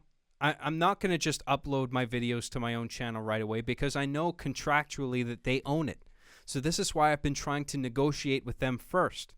I'm saying, look, you guys, do you intend? I want to get an answer from them.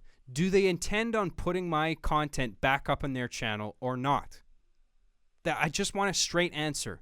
If yes, then I will help them to the best of my ability to get all the videos back online and properly edited or whatever it is they want, and within reason.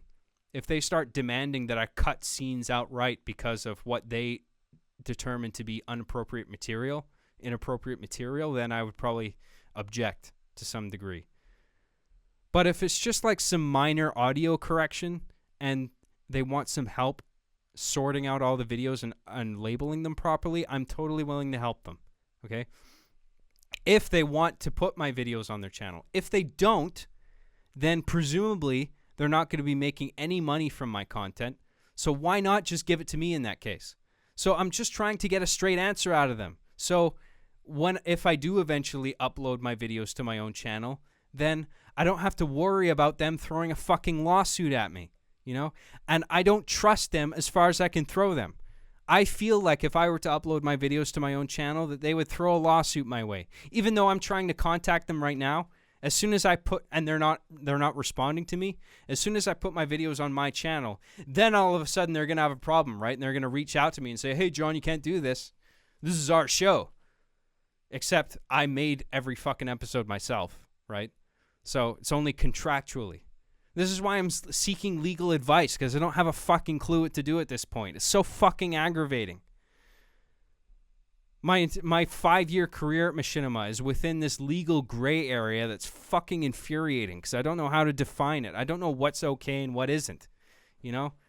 It's like I have this show. I made it.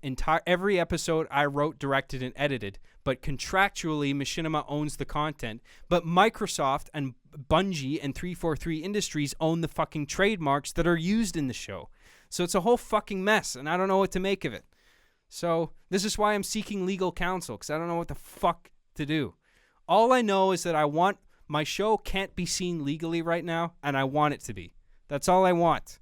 I just want the show available somewhere legally on YouTube or on the internet somewhere, just for people, like if they want to watch the show, they can go to this link or wherever the fuck it is, and they can watch it. And it's no problem.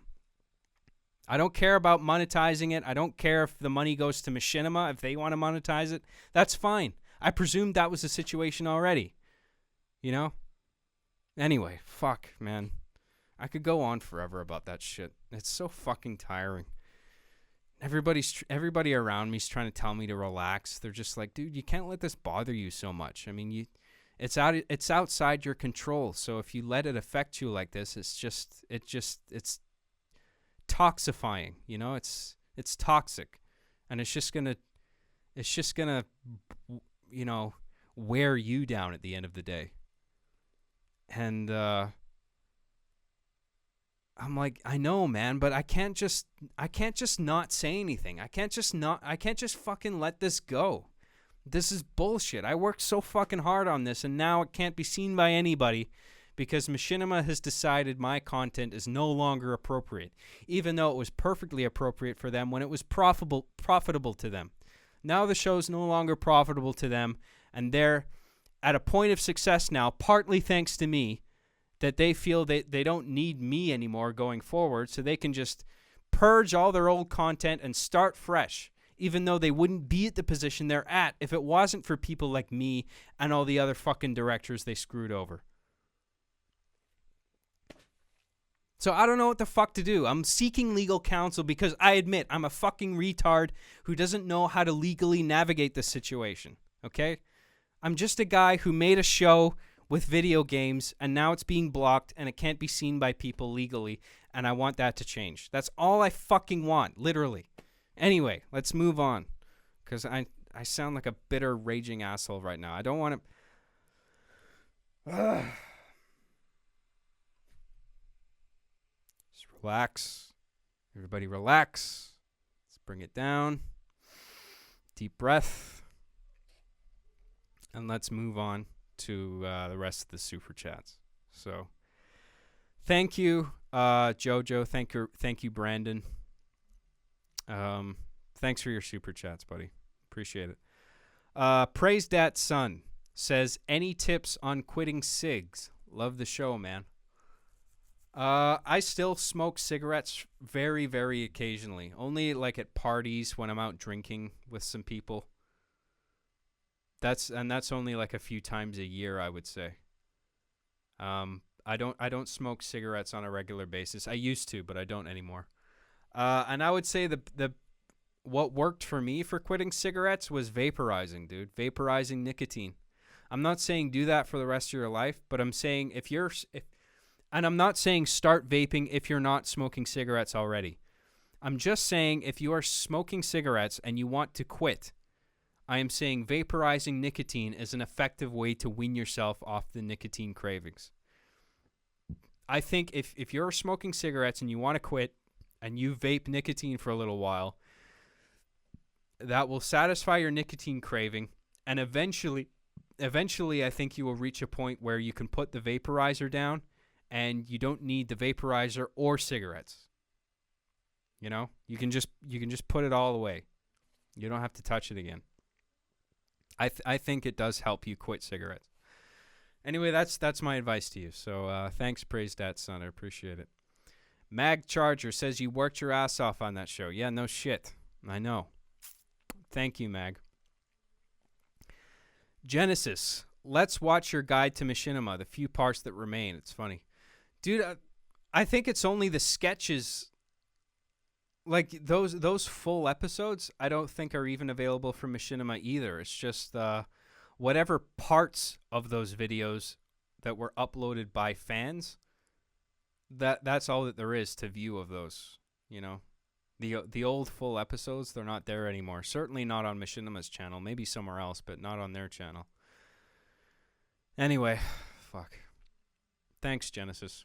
Kirkland Signature says, since I've given you over $100, can I have the old toys? No, you can't do that. You can't just give me 1 million super chats over X amount of months and say, oh, well, now that I've given you so much money, can you just do whatever I want? No, I can't give you the old toys. You don't even want the old toys. Trust me, okay? They're in pieces, literally. I had to get new toys because the old ones were so worn. They wouldn't work for the show anymore. So, and I want to keep the fragments of the old toys for certain, for filming reasons. So, sorry, I don't want to give the old toys away. Sorry, Kirkland. But I don't think it's impossible to get an Arbiter and Master Chief of your own. I mean, I've seen other fans find them and get a hold of them, and they've sent me images of them over Twitter, so it's doable. So, might be able to find something. I don't know. But thanks, Kirkland. Rob Roan says, Kirkland does always send a shitload, lol. Hey, John, good to see yous. Hey, thanks, man. You too. Thanks a lot, Rob. To Spearhead says, I have nothing of value to add. I just wanted to give you free money. I feel like you could get some push with Machinima if you hired Agent Smirnoff. The guy seems to work for Triscuits, moron. I don't know if you're calling him a moron or me a moron. Probably him, given the comma. But thanks for the free money, Spearhead. I appreciate it, man. Oh, by the way, I should tell you guys what I want to do with the money. So now, I mean, I've still got to pay off, not by much, but I've still got to pay off a little bit of all the gear that I've spent. But at this point, it's all pretty much paid for itself. I just got to wait for because there's a backlog with the super chats, right? I mean, I'll get a super chat today, but I won't actually see that money in my account for at least another month afterwards, right? So I've still got to wait for all the money, the total amount of money to come in, but I'm pretty close to having paid off all my gear. And so once the studio is built now, I mean, it's just all I want to add to the studio at this point is maybe a bookcase behind me, a bookshelf, and I can decorate it with some stuff. But I don't really have any more equipment to get. I have all the equipment that I need. And so the question now is, what is the money going to go to? What's the Patreon and the Super Chat money going to? And the answer is, well, other than just like groceries and paying for my rent and keeping the lights on, what I would like to do with the money that's coming in is to fund a web series or a short film.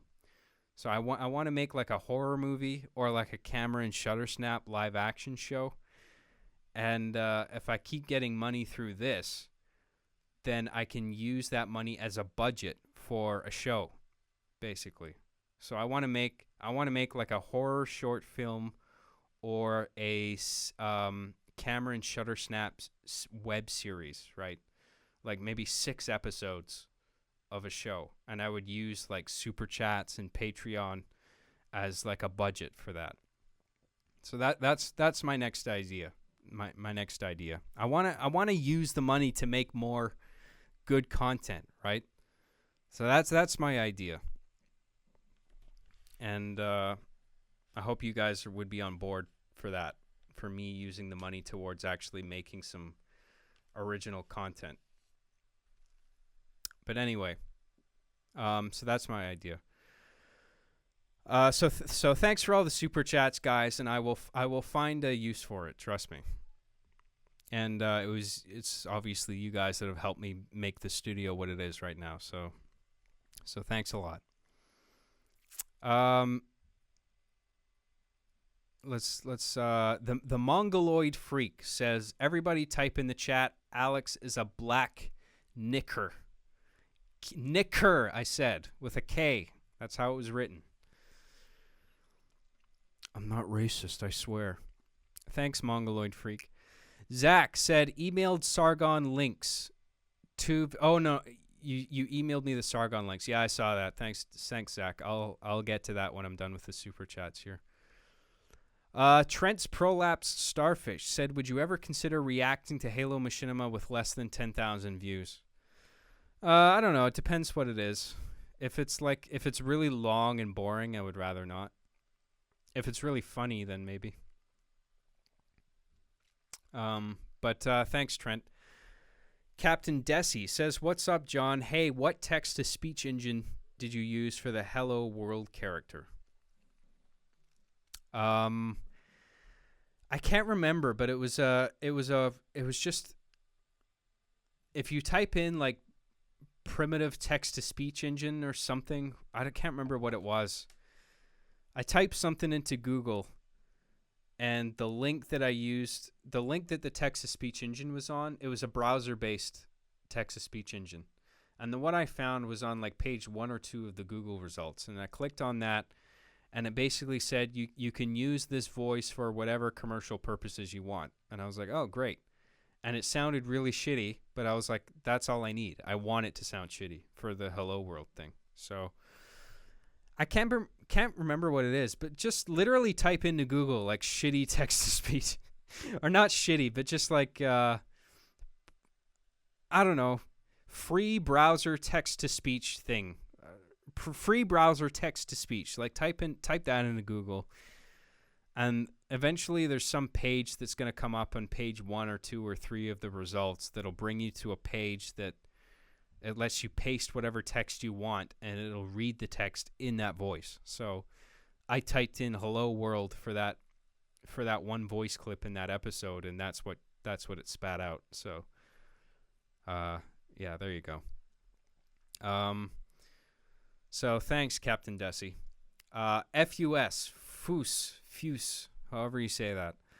Your streams are great to listen to while working. Also, make sure you guys check out the 2018 Honda Fit, which is the perfect car for back to school.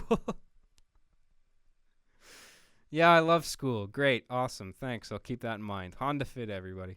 Thanks, Foos. CB Gog says, I feel bad because your streams motivate me to work on my art while I listen, but then I can't be active in chat. Here's $5 to make up for it. Hey, thanks, buddy. Do whatever you want while you're listening to me. I don't care. Good for you for working on your art. Thanks, dude. Netrunner Nobody says, what are your thoughts on cryptocurrency? Do you hold any? Bitcoin, Nano, Monero. I have a little... Actually, no, I don't have any Bitcoin. I created a Bitcoin wallet.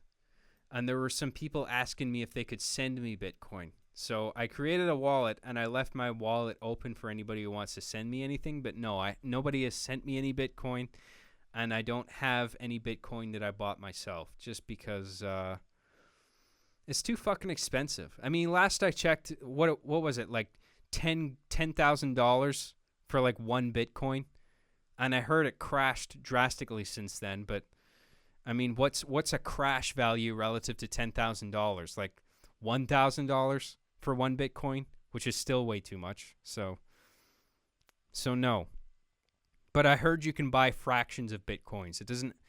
One Bitcoin isn't the lowest value of Bitcoin that you can have. You can have a decimal point value of Bitcoins, right? So that means you can potentially spend an affordable amount of money on a fraction of Bitcoin, which I haven't done yet, but I might do in the future. I got no immediate pressing reason to have Bitcoin to spend it on. You know, I don't really have any reason to spend Bitcoin at this point. I mean, other than the benefit of keeping your transactions anonymous, I guess, but that's not a huge concern for me at this point. I mean, sure, one day it will be. One day cryptocurrency is going to take over in a big way, I think, but I don't think that time is quite here yet. But anyway. But yeah, other than Bitcoin, I'm sure, yeah, some people are saying like Bitcoin, obviously, it can potentially, like, one Bitcoin is potentially very expensive, but there's other forms of cryptocurrency that are relatively much cheaper that I could potentially buy into, but I don't really have the need to at this point. I should buy a little bit of Bitcoin or something, and just to have it there, you know? And then when it radically rises in volume, all of a sudden once it radically rises in worth, then all of a sudden I'm an instant millionaire. And I can go out and buy a bunch of heroin and a big yacht and a plane that I can pilot myself and then crash it somewhere. Just like a real rich guy. But thanks, Netrunner. Okay, we're caught up on Super Chats. Okay, so let's do some of these reaction things. So what did people want me to watch? The Uncharted fan film? I watched a little bit of this. People were saying it was so fucking good.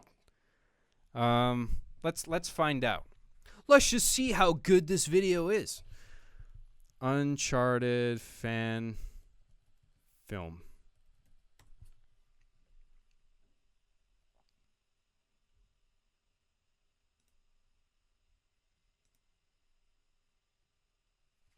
You guys are okay with this, right? If we watch this?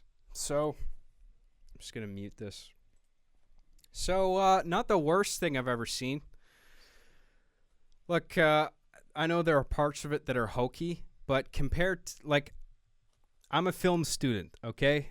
I've been through an entire four-year program. I've seen a lot of fan productions from people, from friends of mine, and I have seen a lot worse than this.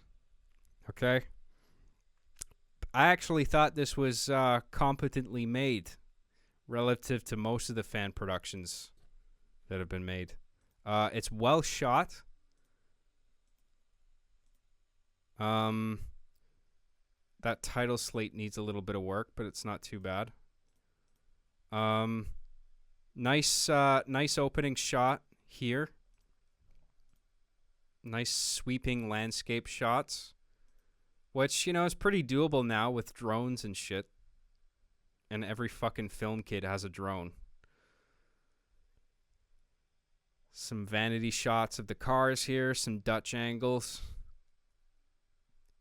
Some cool action driving shots, which are actually pretty decent. Like someone said in the chat, it's all one location, which makes things pretty easy on especially on budget.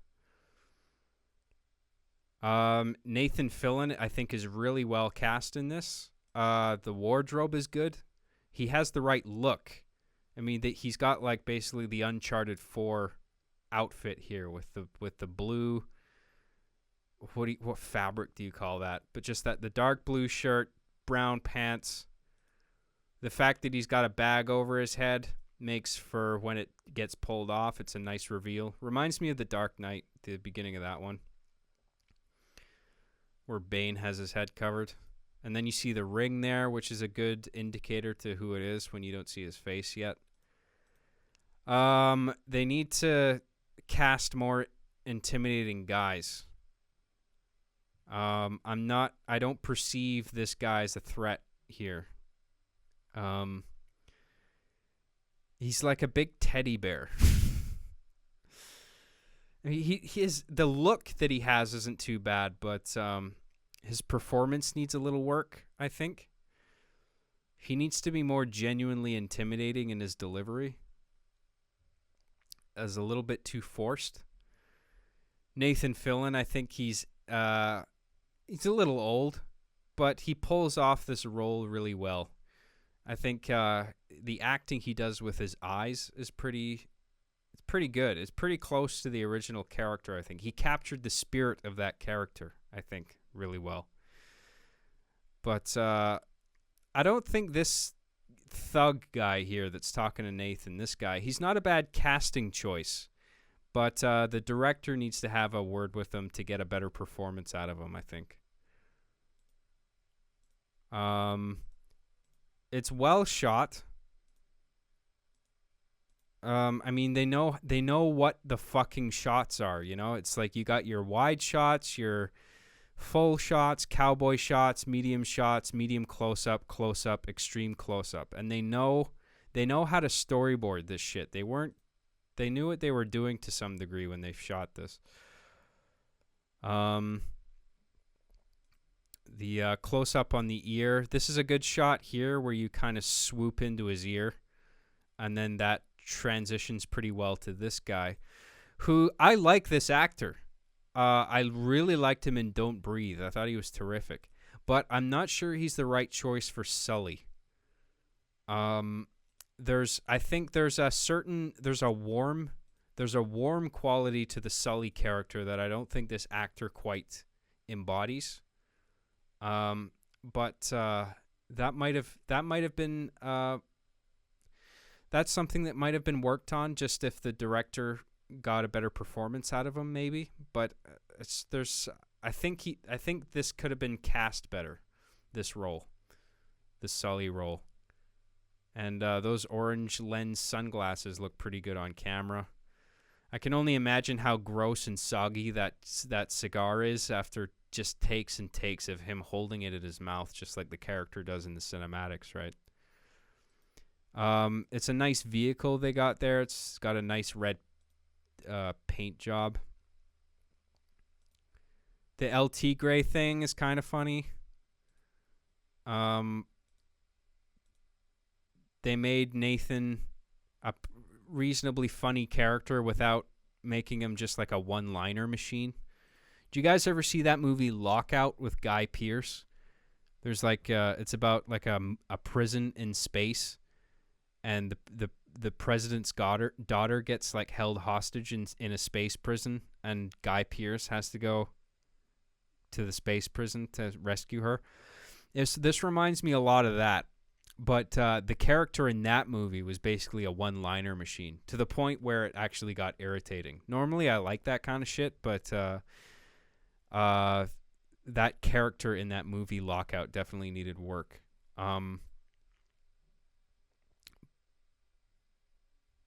But this is pretty good. LT Gray was all right. Using the compass needle to break out. I mean, how did he get that out of the compass in the first place? Did he know he was going to get captured? And then it points south, which is a nice touch because, like, you know, when Nathan's involved in something, everything goes south, right?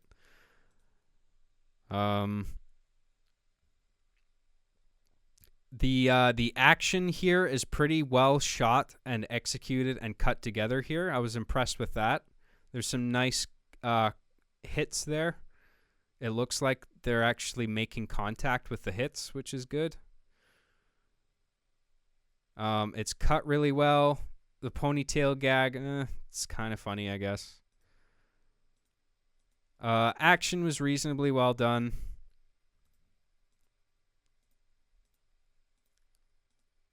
Some decent shots here. I wish these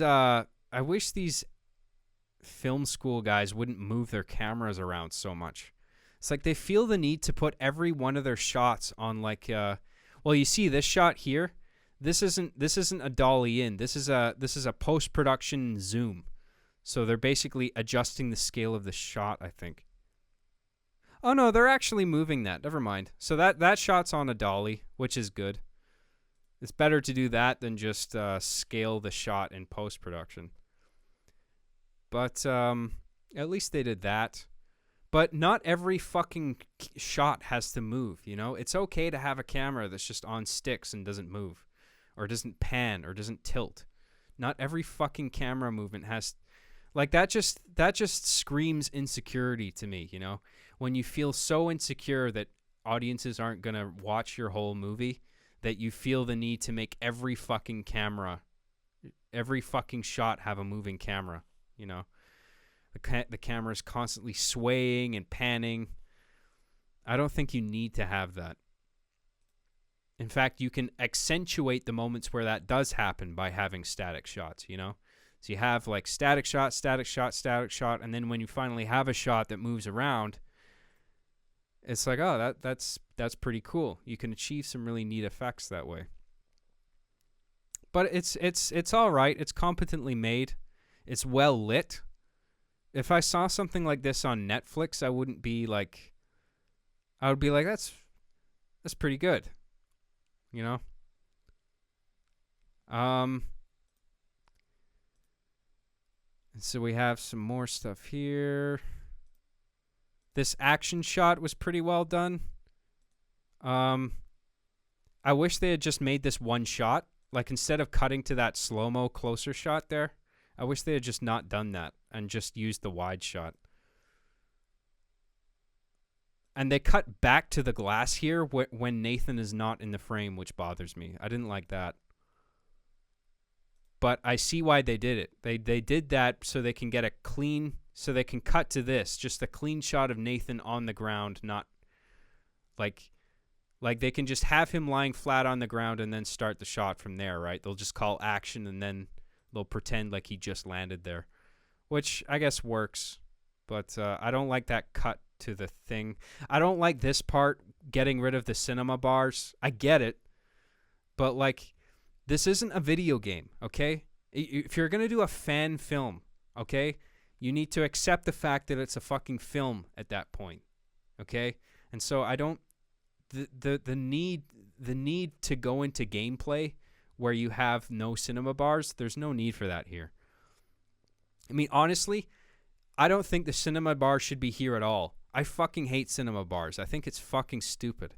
I think if you're making a film, you should use the canvas that you're given, okay? So just use the whole fucking width of the screen. I think this cinema bars thing is fucking pretentious horseshit. It's like, it's not a real film if it doesn't have fucking cinema bars on it. That's just fucking stupid. But at least they used it for a reason here. So like, when they get rid of the cinema bars, that's how you know it's like gameplay at that point, right? Which, it's fine. It's a short film based on a video game, so I get why they did it. But the fact is, you're not transitioning to gameplay at this point, so there's ultimately no need for this, to do this. This should have stayed cinematic. They should have just kept the cinema bars out or kept them in throughout the whole thing. Don't transition from one to the other. And then it's pretty cool that they made this a oneer, basically.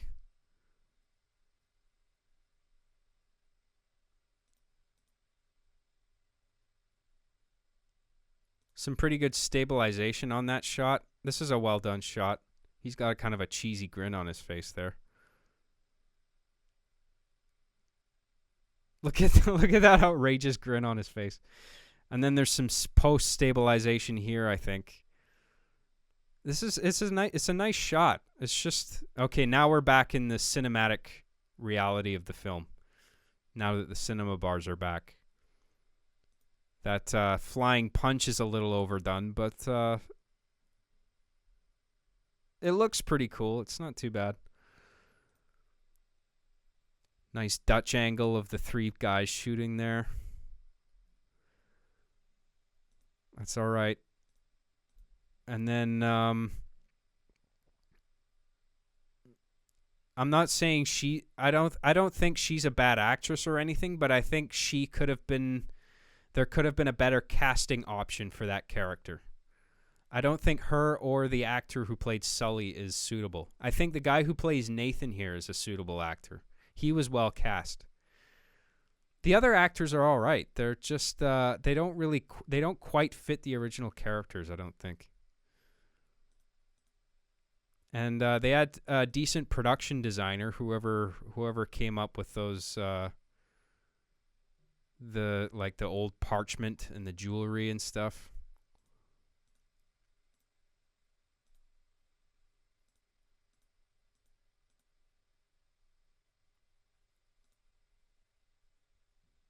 I don't like how you'll have a character in a video game with a cigar, so that means the actor who plays him in the real life equivalent in the film equivalent of it always has to have a fucking soggy cigar in his mouth for all of his lines.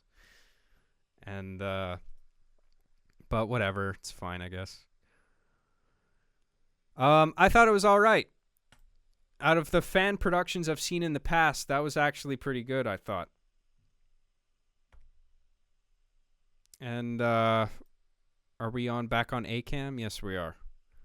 So let's bring back our... You guys can hear me, right? Okay, good. Not the worst thing I've ever seen. I thought that was actually pretty good for a fan production. I think it could have been a little funnier. Some people could have been better cast, I think. And with a little tighter direction, it could have been better, I think. But it's pretty good. I liked it.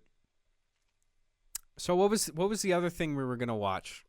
There was this and a couple other things. Let's just make sure. Did I miss super chats? This might have been some more super chats since we last went over them.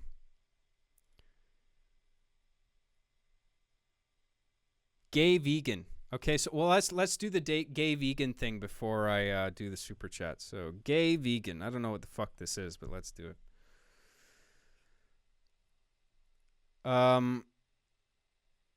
Okay, there's a number of video results here. I'm not exactly sure what I'm looking for here. So I'm going to show you. I'm going to go to PC2 and I'm going to show you my screen. You guys can see that, right? Okay, so is the video in here? Is it one of these videos?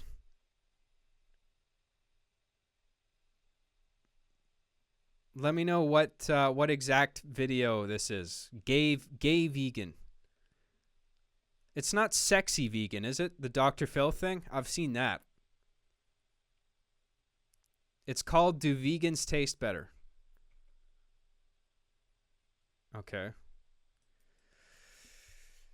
Do vegans taste better? This one? Javosi Griffith, is that it? 1.8k views. This is it, right?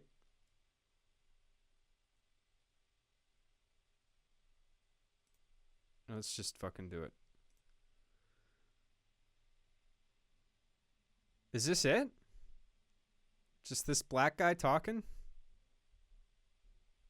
Everyone knows I hate black people. This is a whites only stream. I thought you guys knew. I can't watch a black man. I'm just kidding. Okay, here we go.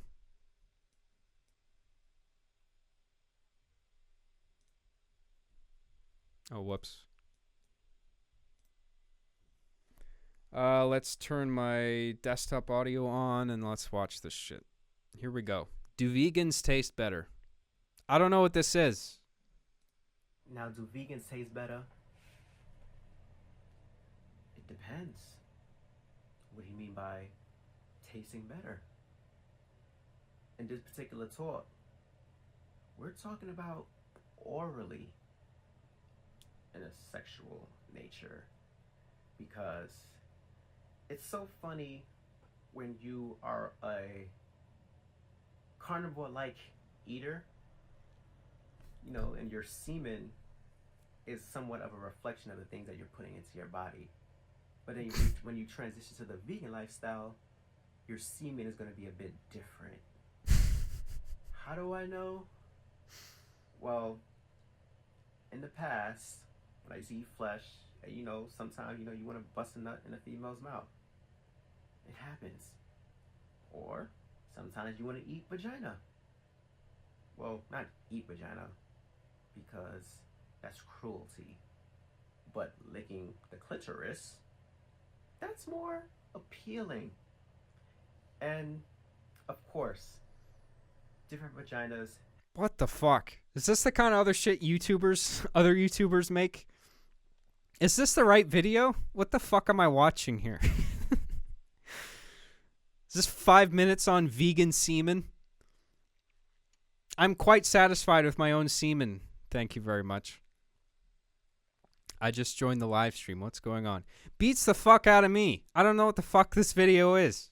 Is this even the right thing? What am I supposed to be watching here? Wrong video, Lamau. Okay, well, what's the fucking right video? What's the right thing? What's the right link? Sex ed with vegan. Okay, fuck.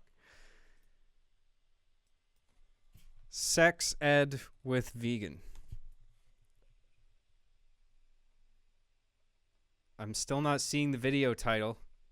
You guys gotta fucking figure out what the video titles are of the things you want me to watch.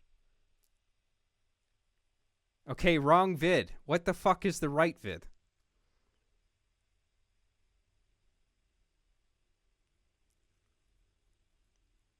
Somebody, for the love of God, tell me the title of the video, of the right video that I should be watching here. Somebody fucking write something in the chat. The right title, please. Will somebody write the right title? It's by Gay God, called Do Vegans Actually Taste Better? Okay, so let's look up Gay God. Here we go. Okay, Gay God. This is the right one, right? Okay, fuck. Here we go.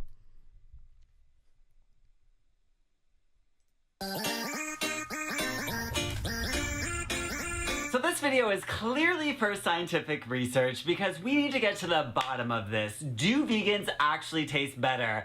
And I have actually been vegan for 12 years, like over 12 years. So who better to test this theory than me on myself? And I haven't really tasted myself in quite a while.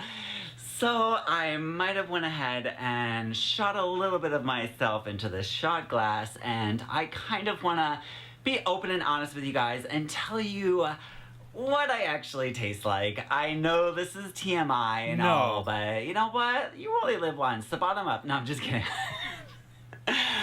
Okay, so obviously, like, I've been with a whole bunch of different guys. Not a whole bunch. Whoa, making myself sound a little slutty.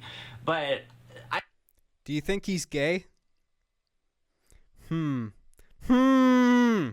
don't know. I feel like meat eaters, they're so salty, which is weird because I eat a lot of salt, but all my exes are like, yeah, you're really sweet tasting. And I'm like, how is that even possible? Like, I eat like 10 times as much salt as you. But I guess it has to do with like red meat consumption and all that stuff. So they are always absolutely disgusting tasting. They taste like, I don't know, bleach, or like, you know, like public swimming pools that like smell like way too much like chlorine, and you're just like, ew, gross. That's kind of what they smell like. You're just like, okay, go jump in the shower, go clean up, like, ew. So, basically, let's see what I smell like. Okay. Okay, see, like, okay. So vegans are not as, like, potent smelling. Like, it kind of... It reminds me of, like, Sunny D. Like warm Sunny D. Like, if I were to be drinking Sunny just D... drink the fucking cum if that's what you're gonna do. At a public pool. Like, it does kind of have that, like, chlorine-y kind of smell a little bit. But there's definitely some citrus going on here. Like, a lot of... Yeah, like a weird... It's like a weird citrus. Like, it's been, like, out in the sun a little bit too long, if you know what I'm saying. Not, like, rotten, but, like... Just... zesty. And I feel like it's not real citrus. It's, like, Sunny D citrus. This is making me so nervous. Yeah, like, do you know how hard it was to get it into this little cup? Like, I was like... I didn't get anything in there, so I'm, like, scooping it and pouring it in. Okay, so let me try my first reaction to this.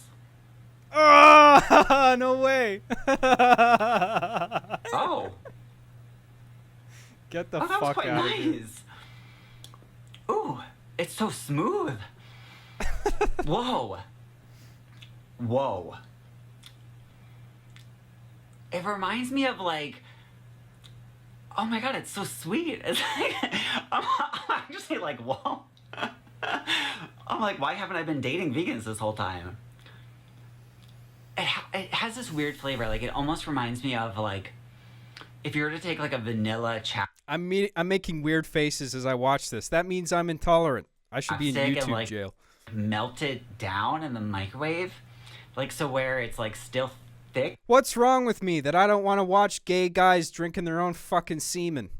But, like, not really? I don't know. Let me try. Oh, fuck off. No, it just... that tastes the same as the first time. That was actually amazing. Delicious, Whoa. amazing, delicious vegan semen. Yes. Wow, that was exquisite. I'm using big, complicated words. I'm like... It's very... Yeah, it's very sweet. It's very sugary tasting, which is really odd to me. I feel like it should taste more like vegetables, or it could be because I drink a lot of, like, fruit juices and I have a lot of smoothies and stuff, but, like, even the aftertaste is really not that bad. Like, and it's so... It's, like, silky. Like, it reminds... You know how, like, the chapstick would, like, kind of, like, make your lips soft, but not, like, super soft? Like, I feel like my lips are softer from that. Is that weird to say?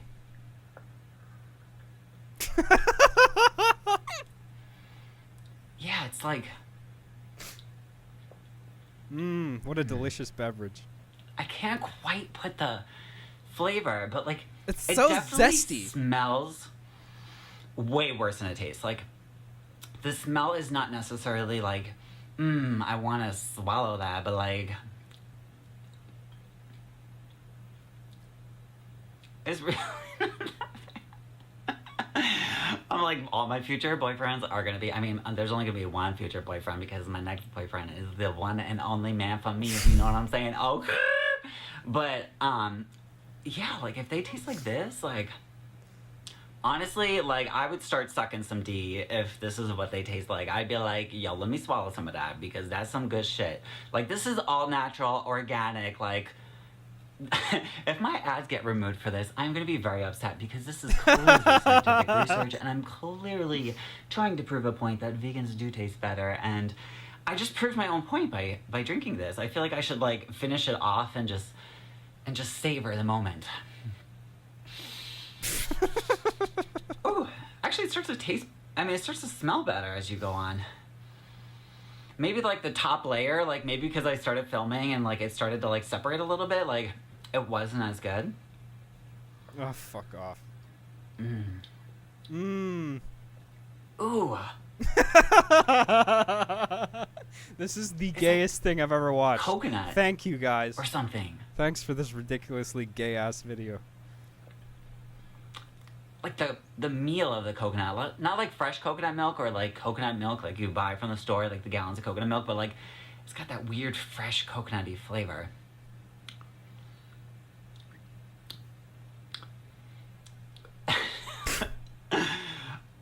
I don't even know what to say in this. Like, I'm like actually like taken back. I'm like, why doesn't anyone want to be my boyfriend? Like, if this is what they get, like, this is fucking delicious. I love this. I'm getting really hot because I'm just like, I can't believe I just did this on YouTube. But honestly, I can't believe I'm about to say this. This was hands down the best. This was hands... Keep it together, Matt. This was hands down the best sperm I have ever tasted, which is kind of sad because it is my own. But 10 out of 10, if you ever get to try me, you are gonna love it. You are gonna love it. And I'm gonna say goodbye now. So thank you guys so much for watching. I'll see you guys next Sunday. Don't forget to like and share this video. And my last week video actually got age restricted, so not many people got to see it. So go click the video up there. I wonder. Go watch it why. because it was amazing. It's why I don't like, you know, foot-long subs. Alright, love you guys so much. Don't forget to subscribe because every time you don't subscribe, a gay baby turns straight. Ah! Do it for the gay babies! I'll see you guys next Sunday. Bye! Because there is a star.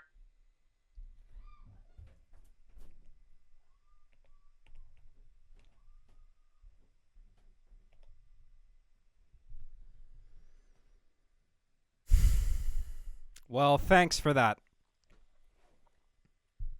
Okay. That's it.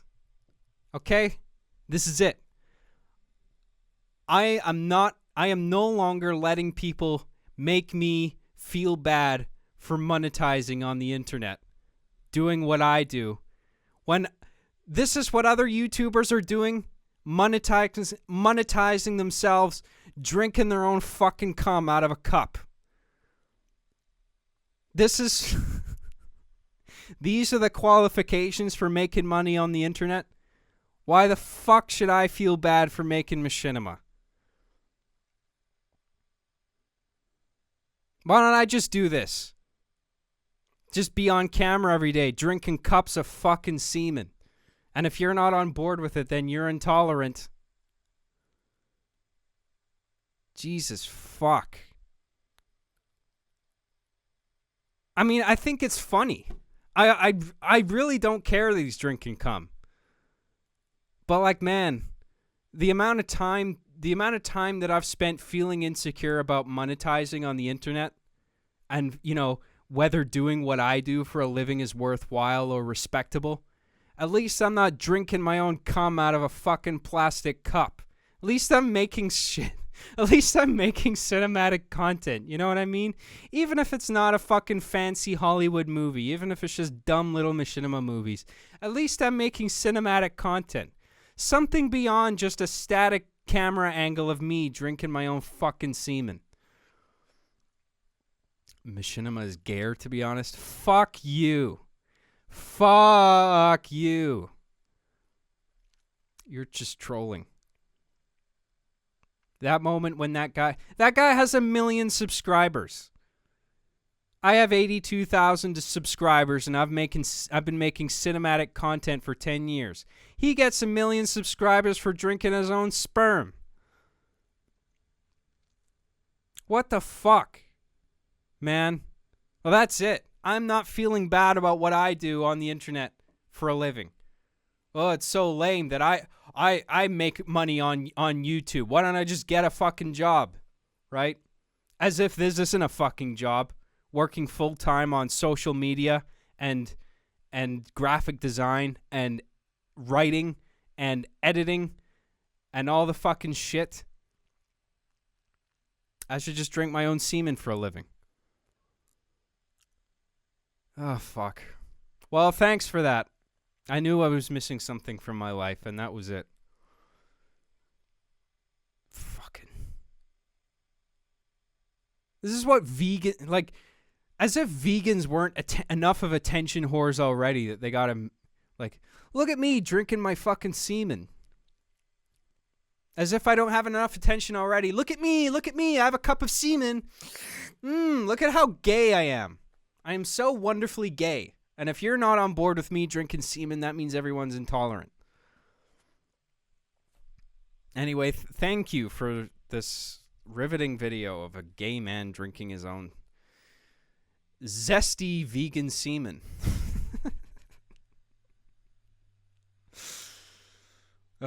Fuck. That's it. Nobody gets to make fun of me anymore for being a YouTuber. At least I'm not doing shit like that. Whatever. I'm not shaming him. You know, I don't give a shit. But if he's allowed to monetize by drinking his own fucking semen, I should be able to monetize making gay little machinima videos and podcasts. That's all I'm saying. Okay? That's all I'm fucking saying. Anyway, thanks for that. What was the other thing? People wanted me to react to.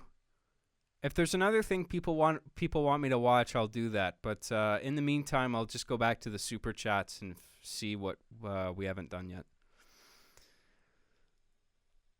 Oh my god.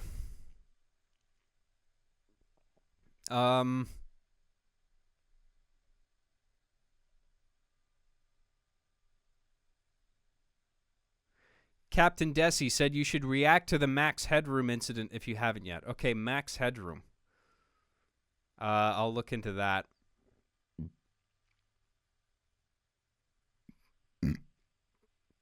Mr. Alabaster says, John, this guy is almost as gay as you. Yikes. Yeah, almost, right? Not quite on my level. You got to do more than drinking cups of your own fucking semen to be gayer than me. To match my gayness of making machinima movies. Oh, fuck. Thank you, Mr. Alabaster. Kirkland Signature says, but he's hot, though. Oh. He's so hot. He's a good-looking guy. I'm secure enough to admit when a guy is handsome. But I mean, I'm not a big fan of the rainbow fringe, but that's only because I'm not gay. But I don't think he's an ugly guy by any means. But thank you, Kirkland. Genesis says he sounds like you when using the feminine voice. Thanks, Genesis. Muffin says, John, when the hell are we going to see you chug your own cum? I guess I better. That's what everyone's waiting on, right? That's for Patreon subscribers. You need special Patreon access to not only watch my piss cam with, the GoPro that's taped onto my penis, but also semen chugging cam. If you want to see me chugging semen, you got to go on Patreon. Captain Desi, you had Arbiter drink fake jizz as a joke. Yeah, as a joke. Notice that I didn't actually drink my own fucking semen, or I didn't pour real semen on the Arbiter's face. That was shampoo. That was shampoo and hand soap. I suppose I just should have actually wanked into a like 20 cups for that shot, right? That shot where Arbiter drinks mugs full of fucking semen. That should have just been my semen. I should have made that as like behind the scenes footage. Me wanking into cups of semen. Anyway, thanks, Captain Desi. Jojo says, Jojo97 says, John, how does it feel that content gets higher numbers than yours? Yeah, it feels great. Thanks, Jojo. Brandon Urbano says all he needed was to watch a gay man drink his own cum to feel better about himself, lol. You know, it actually does make me feel better about him. If other people can make a living doing that kind of shit, I should be able to do whatever the fuck I please. You know? Muffin says, every time you don't send a super chat to John, a gay baby turns straight. Do it for the gaybies. Or the theybies. There's gaybies and theybies, right? Theybies are the babies who don't identify with a binary gender.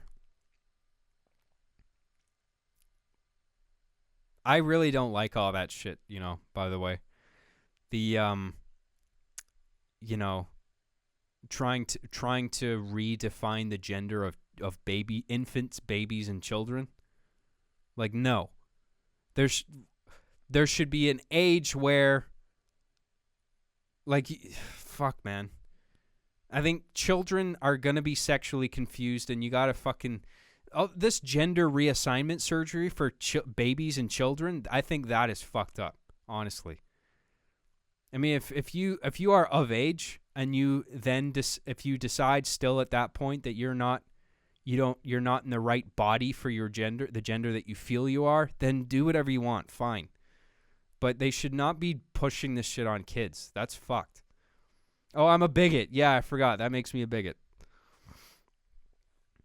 It makes me a bigot that I don't want kids making decisions that are irreversible, and they might be pissed off about it later on in life when they fathom what the fuck it is they've done. Like, oh, I've cut off my penis. Well, that's not going to grow back. It's not like a fucking chia pet. We just pour water on it and hope it grows back. Once you cut off that shit, it's gone for good. You know? So you really want to be lopping off baby penises just because you're not sure whether they're a man, really. They identify as a man. How about you just wait until they're fucking 18 or whatever, and then they can make a decision, and they can do whatever the fuck they want. If they're kids, leave them alone. That's all I'm saying. Gabies and babies. Fuck off. I'm just intolerant. Never mind. Thanks, Muffin. Kirkland's signature says, shit, I don't want a gay baby to be straight. Save the gay babies. Thanks, Kirkland. Brent Music says, react to The Woods. It's a short horror film made by some YouTubers. What? How long is short? The Woods?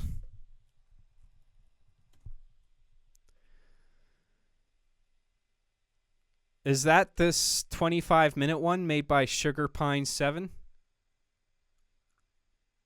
That's too long. I don't want to be watching 20-minute videos. If you're gonna recommend a video to me, try and make sure it's like 5 or something like that.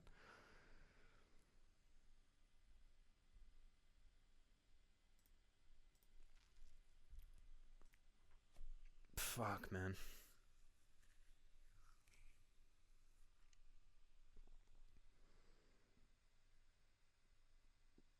Transgenders have the highest suicide rate in the world. You shouldn't force these ideas on your kids. If they identify as something later, it's their own choice, really. Yeah, I agree with that. Kirkland's signature says, stop taking my money. Ah, god damn it. Too bad it's mine now. Give me that. Give me that super chat money. It's mine. All your super chats are mine. Give me that. Stop saving up for a down payment on a house when you can pay me through super chats. Pay me for wasting my time, like doing things like making movies instead of drinking my own fucking cum. Sargon Alex Jones, that was it. Sargon does Alex Jones, whatever the fuck that is. It makes me happy that you guys are Sargon of Akkad fans. Thank fucking God.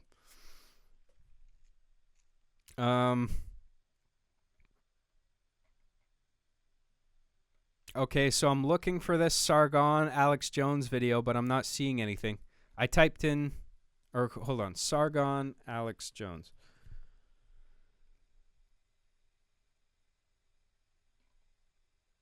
Okay, so this is another situation where I don't know the exact video I'm looking for. So I'm going to show you what I have on my screen. So this is what I'm looking at, right? Sargon Alex Jones is what I typed in. So what video am I looking for here? Yeah, I know you sent me the links, but I don't... Oh, wait, I do have my phone here. Never mind.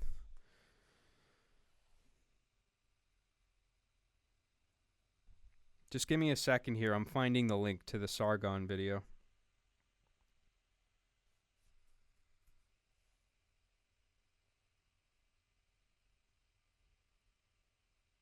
Alex Jones is the Doomguy. This is a Sargon video?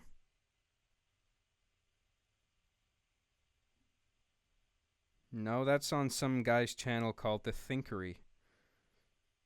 Oh, is that's not Sargon's channel, is it?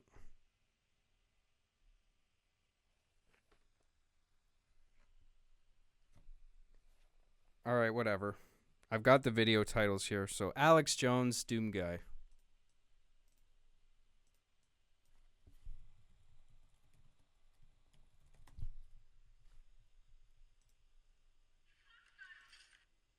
Can you guys desktop audio? Okay, here we go.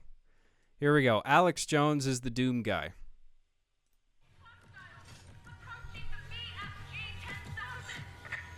They're not human. I don't like them. They smell like sulfur. These people are not frickin' humans. This is their plan, people. These are demons. They're demons. They're frickin' interdimensional invaders, okay?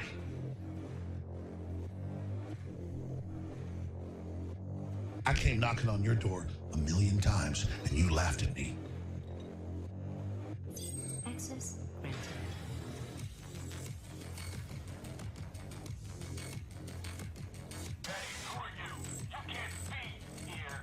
It's basically an intergalactic invasion into this space through people. They demon damn to hell! Because you don't love the spirit of justice.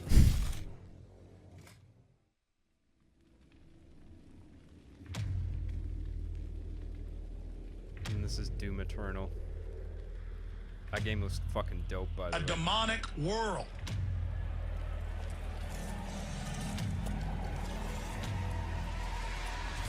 You love your father, the devil. You love death more than life. So you go with your father forever. And I know our species is stronger than you and better than you. We're gonna beat your ass. Get that through your head.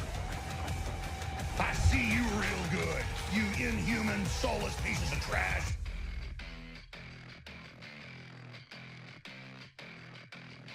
Yeah, take them on, but if you want to fight, you're gonna get one. God damn demon. Very good.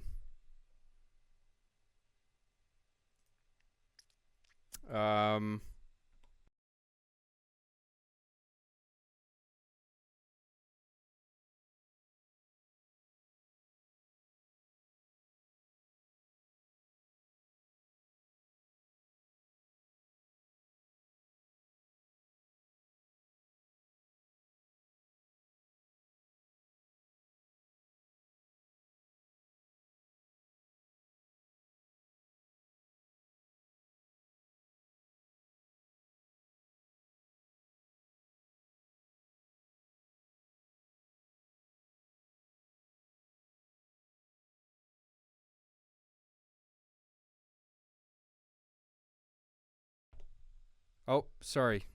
You guys can hear me now, right? Sorry about that. Yeah, so, I mean, I've seen this kind of thing before. So I think that's why I wasn't really laughing that much. But they're okay. Let's just watch this last one, and then we'll be done. I have seen. I know who the enemy is, and let me tell you, they are vicious wolves who hate you and your family.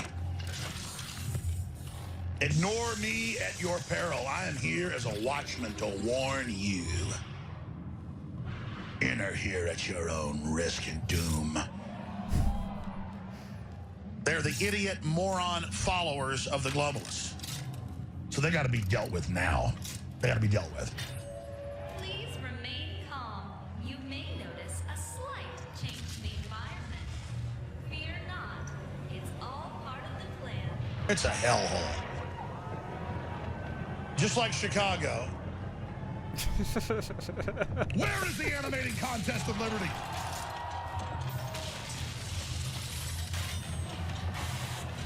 Doesn't mean there won't still be some creeping around. But they're not going to be running the show anymore. They've taken over the churches. They've taken over the culture. They have literally poisoned the society. So crows like that ugly, evil witch. All right, yeah, I get it. Alex Jones dialogue over Doom gameplay. I've heard all the Alex Jones lines and I've seen the Doom gameplay, so I get it. Let's do something else now. But that's cool, man. Thanks for sending me those. So we'll go back to camera A here. And are we good? We're good, right? Okay. We're on camera A. You guys can hear me. How is everything, by the way? Has there been lag? Has everything good? My voice is synced. The levels are good. Everything's fine.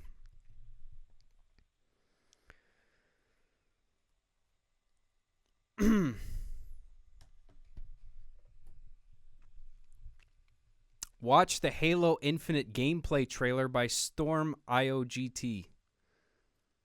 It's been good so far. Okay, good. The Halo Infinite gameplay trailer? There's a gameplay? Is that different than what they showed at E3?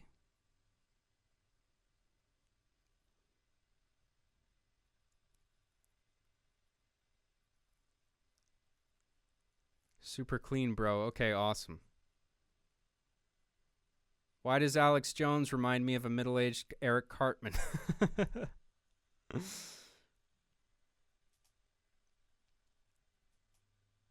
Good call, Job. Those videos weren't funny. They were okay.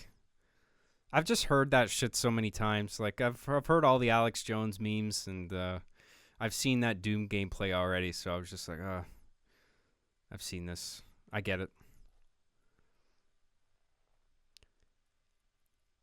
Watch Halo 4 Forge World vid parody. It's so funny.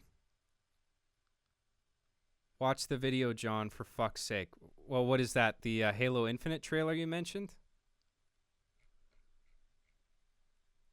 All right. I'll watch the Halo Infinite gameplay trailer. Halo Infinite gameplay trailer.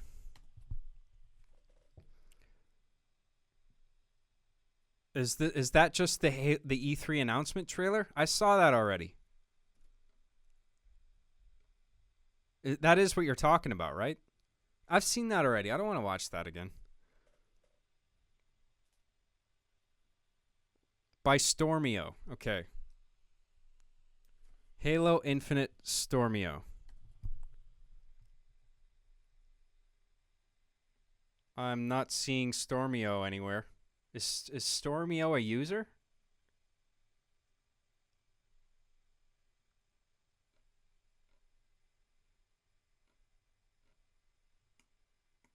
I'll just search for Stormio and see if I can find his page.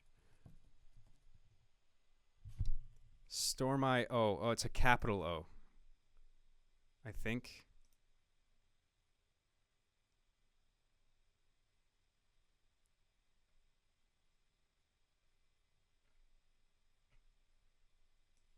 Okay. Halo Infinite Stormio. Yeah, I'm not seeing anything. Stormio GT. Fucking hell. Okay, here.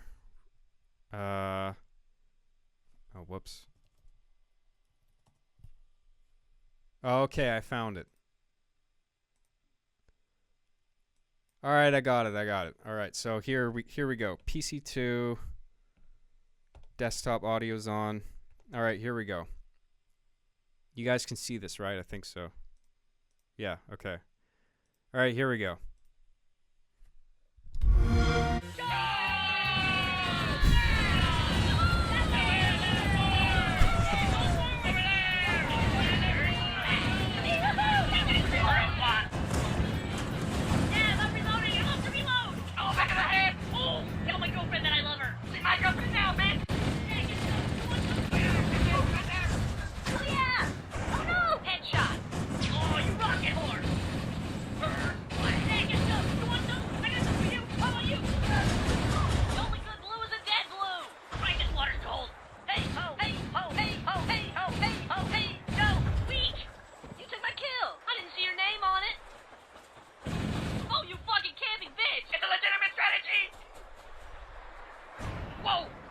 Camera works pretty good. Hey, Blue, we're the only two left. Let's work together. What do you mean? I'm coming out. Okay, I'm coming out too. What did you mean we could work as a team? Editing's pretty good. It's pretty funny. Game. All right, let's camera A, mute the desktop audio.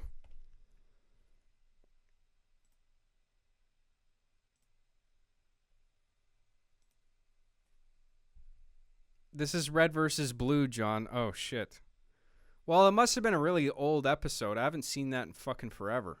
That was old school. That's like Halo. That's Halo PC, right?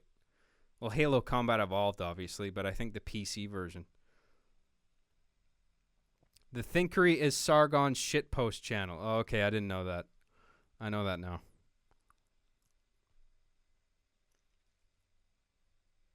Hey, sue me, okay? I didn't realize it was red versus blue. It just looked like Halo 1 gameplay. But man, they did a good job filming and editing that. It looked okay. But fuck, man. Okay, how about I show you guys something that I think is actually funny? Have you guys seen Alex Jones talking about John Kerry? About how John Kerry has sex with gay men in vats of human feces? That shit's fucking funny. I was laughing my ass off watching that. We can watch that if you want. Are you guys gonna... Is that too triggering to watch Alex Jones videos now? I wouldn't want to trigger you guys.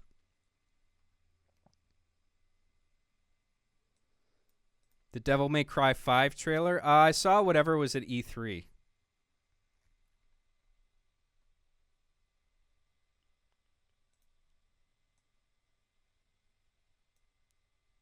Okay, you guys want to see it? Some of you are like, no. Like, fuck off. Or maybe you're just saying no because you haven't seen it. Okay, I'll just show you this Alex Jones video. Alex Jones feces. All right, here we go. It's like 7 minutes. I might not play the whole thing. It is fucking funny, though, okay? I promise you'll laugh if you haven't seen this already. This is why this is quintessential Alex Jones. This is why I liked Alex Jones, okay?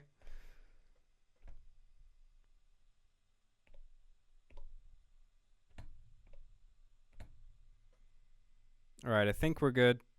All right, here we go. Alex Jones. Anymore. I mean, he's obviously completely mentally ill.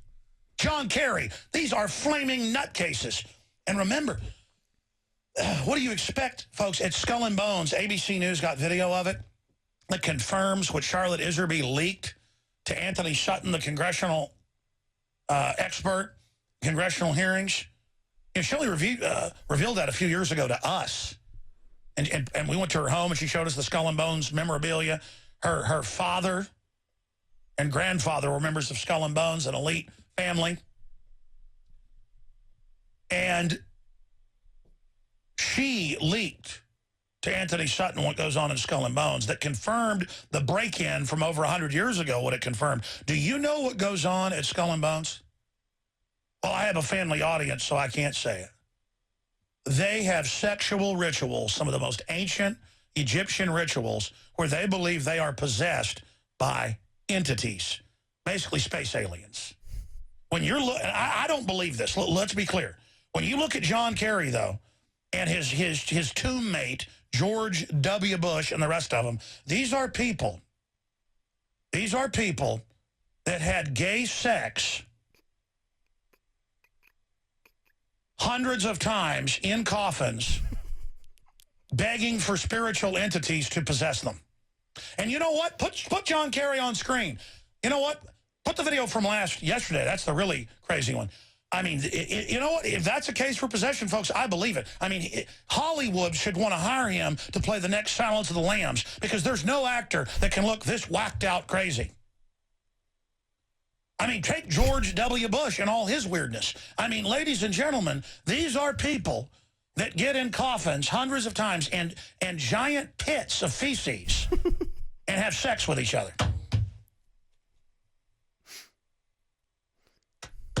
And people go, oh, well, that's just fraternity fun. No, ladies and gentlemen, that's not what it is. And by the way, a lot of people that get tapped for it won't be part of all that. That's the higher level initiates. John Kerry, ladies and gentlemen, is a member of a satanic death cult.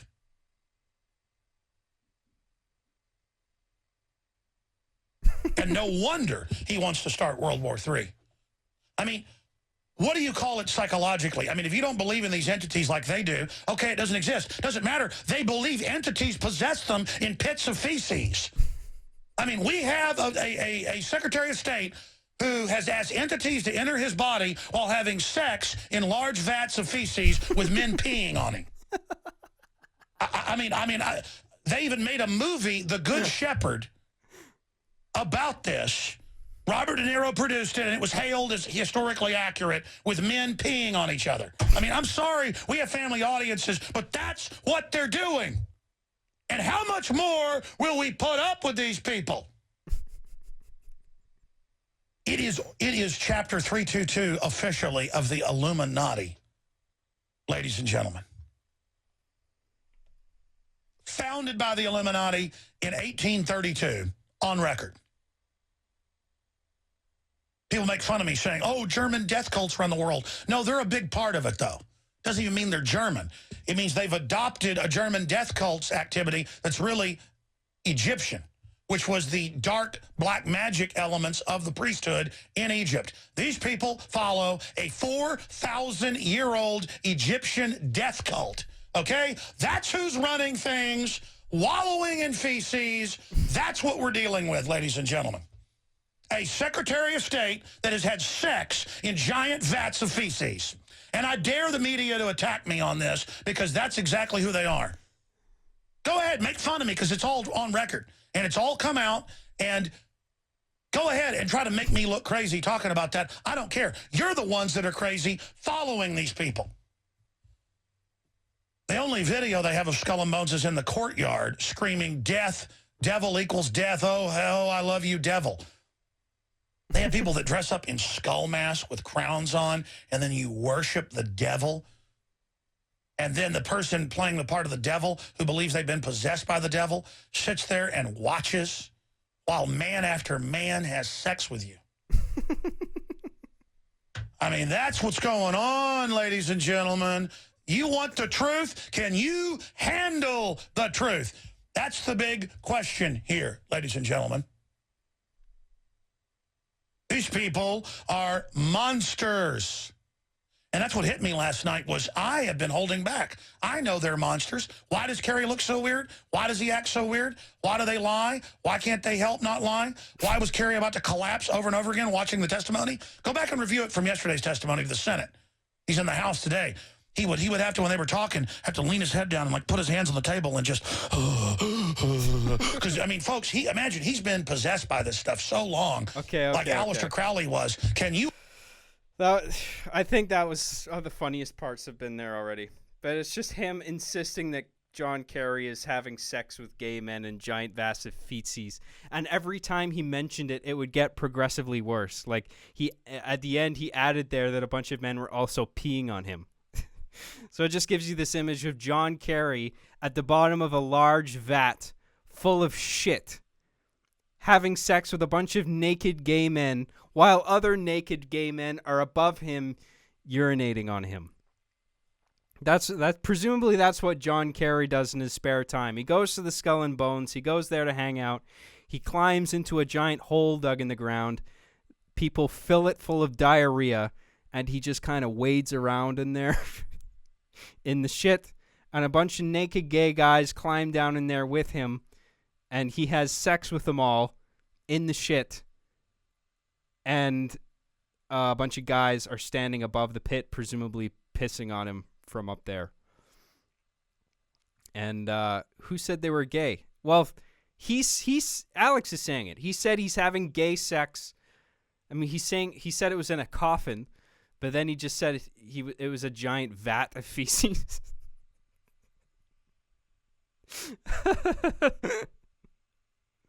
Yeah, first it was coffins, then it was vats of feces, then it was vats of feces full of gay men he was having sex with. And then vats of feces full of gay men in which they were being peed on by other men. But that's Alex Jones for you, you know? He gets carried away. But he's fun to listen to. He's funny to listen to. But is what he's saying harmful? That's just funny. The Sandy Hook thing is a different thing, I think. But that's tricky, man.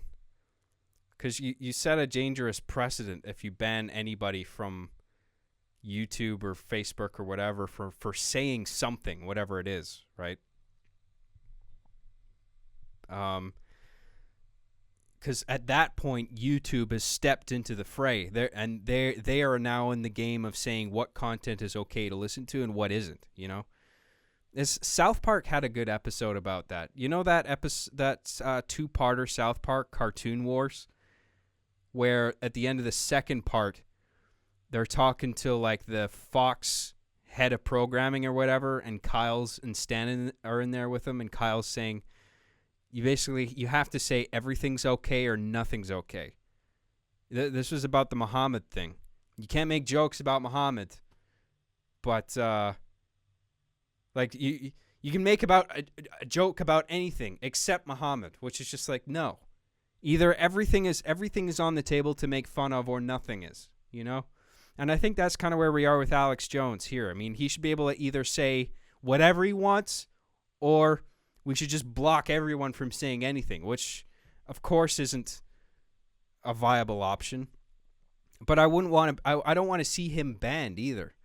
But on the other side of it, this Sandy Hook, the parents of the Sandy Hook children who were killed, they are being harassed. They're being forced to move from their homes several times. They're constantly relocating. They can't visit their children's graves because they're being harassed or they're being vandalized or whatever. That is wrong. You know, I don't think that, the parents have been through enough. I think that's the last thing they should have to deal with on top of that. You know, what do you do in that situation? You know, do you just, for the sake of free speech, do you just let Alex Jones keep doing his thing? And then his fans keep getting carried away and they keep doing those terrible things to those parents, right? Which is objectively not right. They should be able to visit their children's graves without being harassed. It's just terrible. And him insisting that it was a hoax, it's just, I don't know why. There are some details about the situation that I can understand a conspiracy theorist grabbing a hold of and then saying, like, look at all these holes in the story. Like the fact that they didn't take the bodies out of the school until nighttime. But, that just makes sense to me. Like, instead of during the day and bringing out all the horrendously destroyed bodies of children out in front of the cameras during broad daylight, I can understand why they would just want to wait until nightfall and wait until then until they pull the bodies out. Apparently, the injuries, according to the coroners, were devastating. Right? So, like, you can imagine what that would have looked like. According to the events of the shooting, there's classrooms full of children, and then the teachers tried to, in one of the classrooms, at least one of the classrooms, the instructor took all her students and tried to hide them in the bathroom. So they're all gathered in the corner of one room, right? And then they all hid in there, hoping the shooter wouldn't come in there. But the shooter did come in there and basically just opened fire into that that crowded corner full of children. And he just, like, no mercy. Just, you can imagine what that would have looked like faces and heads blown open. It would have been really fucking unpleasant, right? Just destroyed bodies. And it makes sense that they would hold off until night to, like, evacuate the bodies. But, like, these conspiracy theorists are using that to say, like, look, there weren't actually any bodies, you know? Because no bodies were pulled out during the day. It's like, well, why would they? I don't know. It's all the evidence pointing to the fact that it was a hoax is just all conjecture and speculation. Nothing's concrete. And there's some people in the chat here saying that's not the reason he was banned. And you're right. That's not why he was banned. Alex Jones was banned. Well, the reason YouTube and Facebook and all those, the major platforms, banned him was on the grounds of, what was it, hate speech? I mean, what a stupid fuck. I mean, that's such a vague fucking blanket term. Like, oh, it's hate speech. You're banned. You're banned. Like, well, what does hate speech mean? Who defines what is hateful speech, right? What are the definition? What are the parameters of hate speech? Something that you don't want to hear? Well, fuck that. That's not a definition. Sorry. And if anyone actually uses that as an excuse, that's bullshit. I don't think Alex Jones was promoting hatred. And I don't think... It's hard to tell what his intentions here are. I think he saw a few suspicious things about the event, and he got carried away. And that's the thing with a lot of these guys, is that if there's one little detail that seems weird, then all of a sudden, henceforth, they're convinced that there's something being hidden, right? And I don't agree with... I think that's wrong. And I don't agree with what he did there. But if you're going to ban Alex Jones for the Sandy Hook shit, then just be explicit about why you're banning him. Don't say it's... After him doing the Sandy Hook thing, don't say that he's being banned on the grounds of hate speech against transgendered and Muslim people. Like, what the fuck? I hate the term hate speech. It's so dismissive, and it's such a vague bullshit term. It's like, I don't know what you mean by hate speech. Who's defining hate speech here? What is hate? What constitutes hateful speech? Is it explicit speech where you're saying, I hate this group of people, or I hate that person?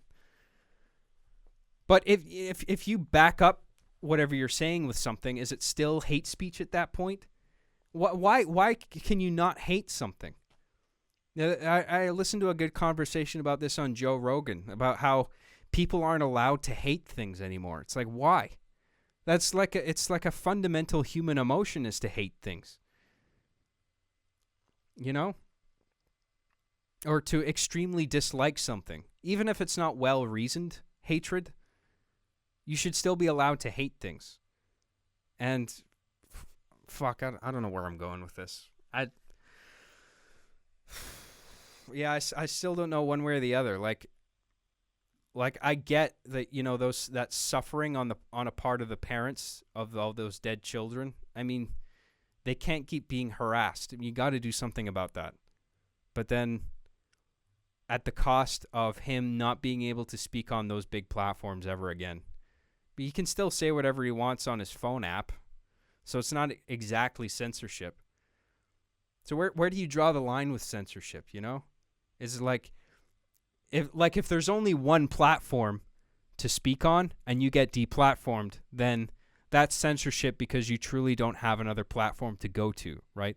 But the truth is there are other platforms to go to. It's not just YouTube. I mean, the fact is that YouTube was just there at the right place at the right time way back when, and now they've grown into the big corporation it is today, and it does have at least something resembling a monopoly, right? But it's not 100% monopoly, you know? So you can get banned from YouTube. There's other channels you can go to, but none of them are nearly as popular as YouTube.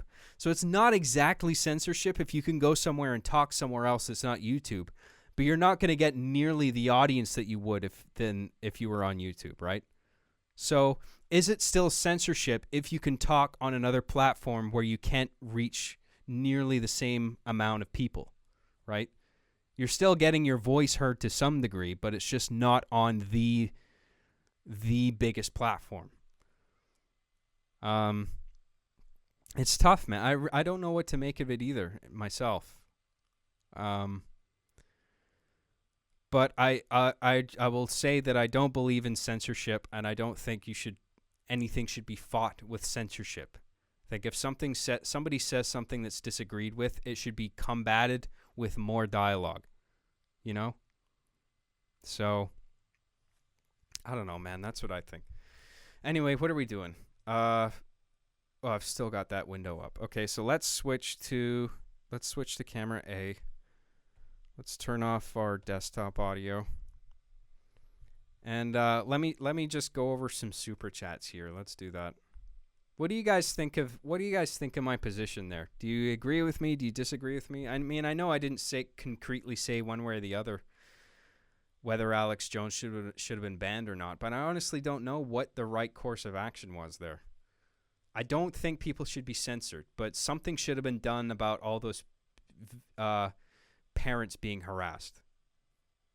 I think. You know? I don't know, man. It's tough. All right, let's do some super chats here. Here we go. Brandon Urbano says, "Shit, there goes my wallet. Thanks, Job." Oh, you're welcome. Ha ha ha, it's mine now. Zach says, "This is why I sent you links, John." Well, okay. I saw the links, so thank you.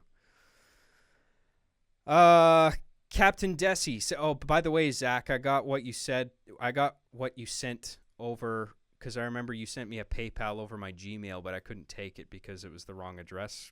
But I saw that you sent me some stuff over through my website, I think. So I got that, so I just wanted to say thanks. So thank you, Zach, for all your support. I appreciate it. Captain Desi says, "I'm going to shoot up Machinima Studios." Just kidding.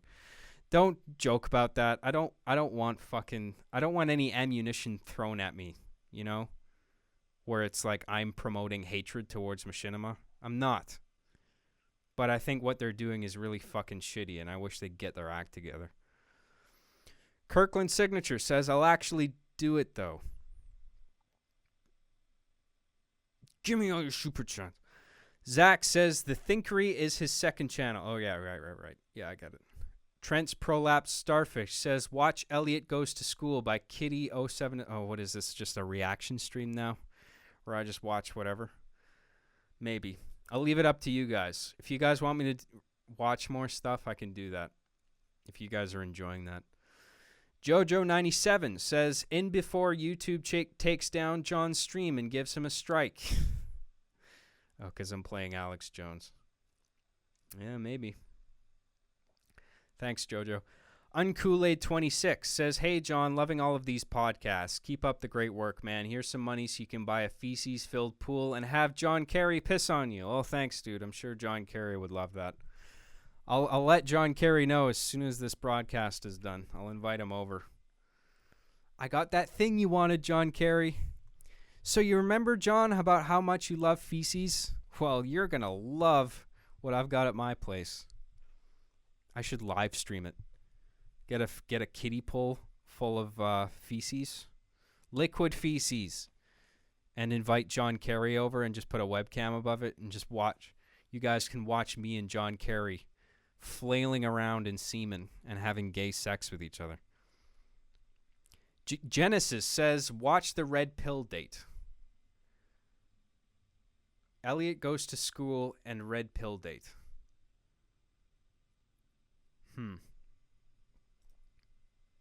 Elliot Goes to School. Is that an Elliot Rogers thing?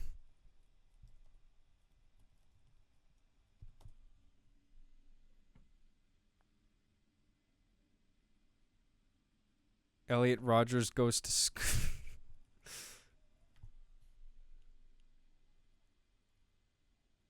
Elliot, what's it called? Elliot Goes to School?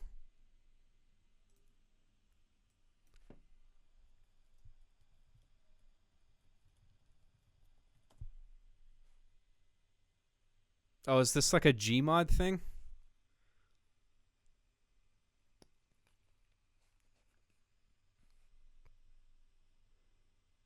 There's Elliot Goes to School seems to be like a series of videos. So there is one video called Elliot Goes to School, but there's a couple other ones called like Elliot Goes to School, field trips, or Mondays, or pep rallies. So should I just watch the original one here? Elliot Goes to School by Kitty0706.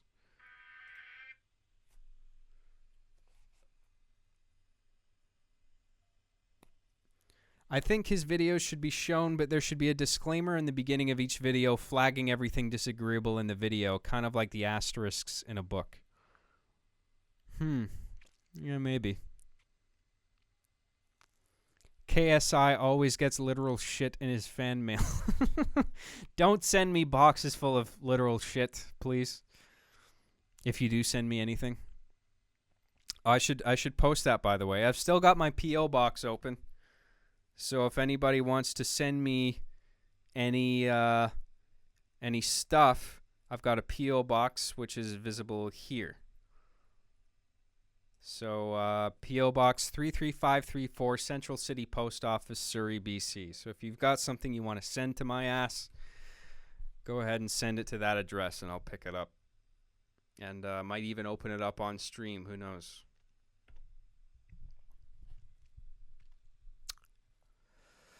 Watch the first one. Okay, just Elliot Goes to School. All right. We'll do this. So, desktop audio's on. Switch to PC2. Here we go. Elliot Goes to School.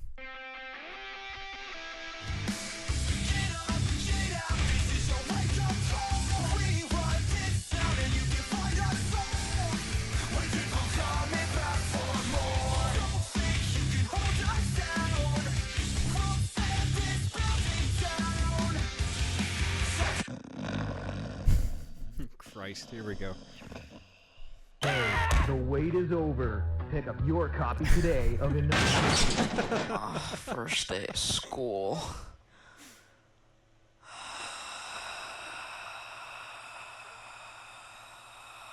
I'm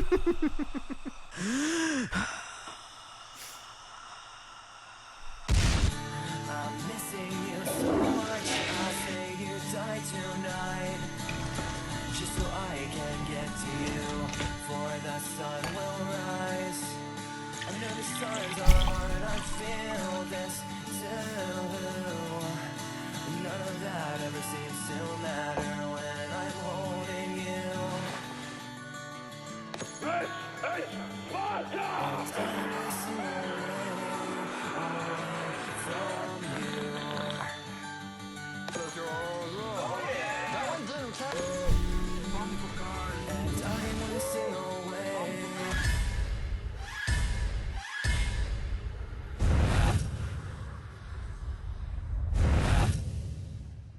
Fuck.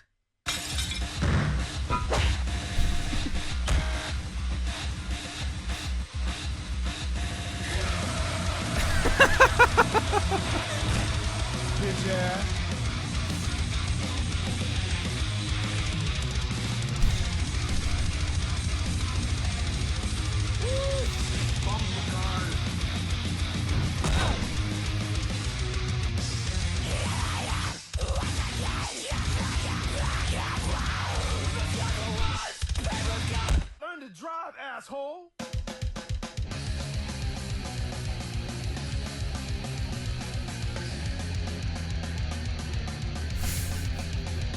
Bullshit!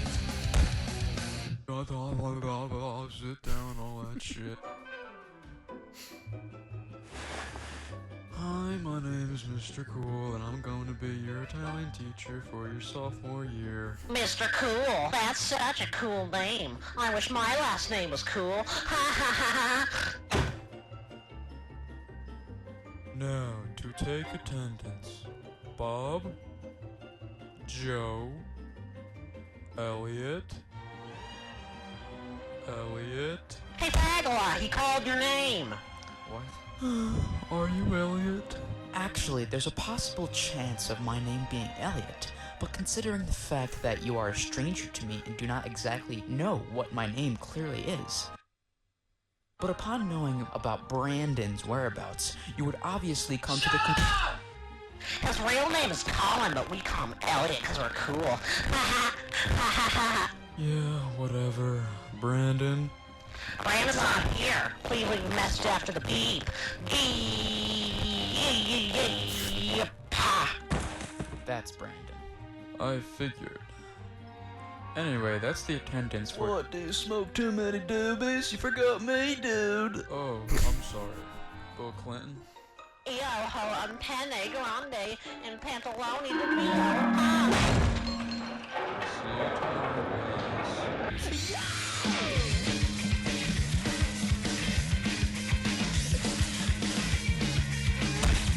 Sit your fat asses down, you pack of used condoms. Look at you little shits with their yellow wristbands and their biggest skateboarding shoes and their hoodies over their heads and their hot sports cars and their hot girlfriends and their video games and oversized jeans and their stupid sense of humor.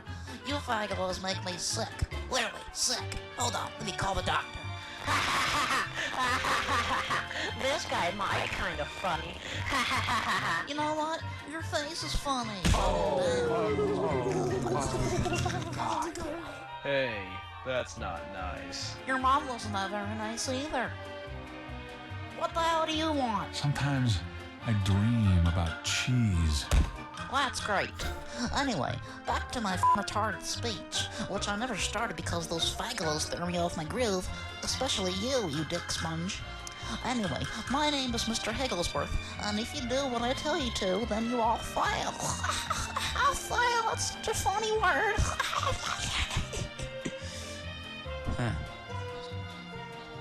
No talking. F.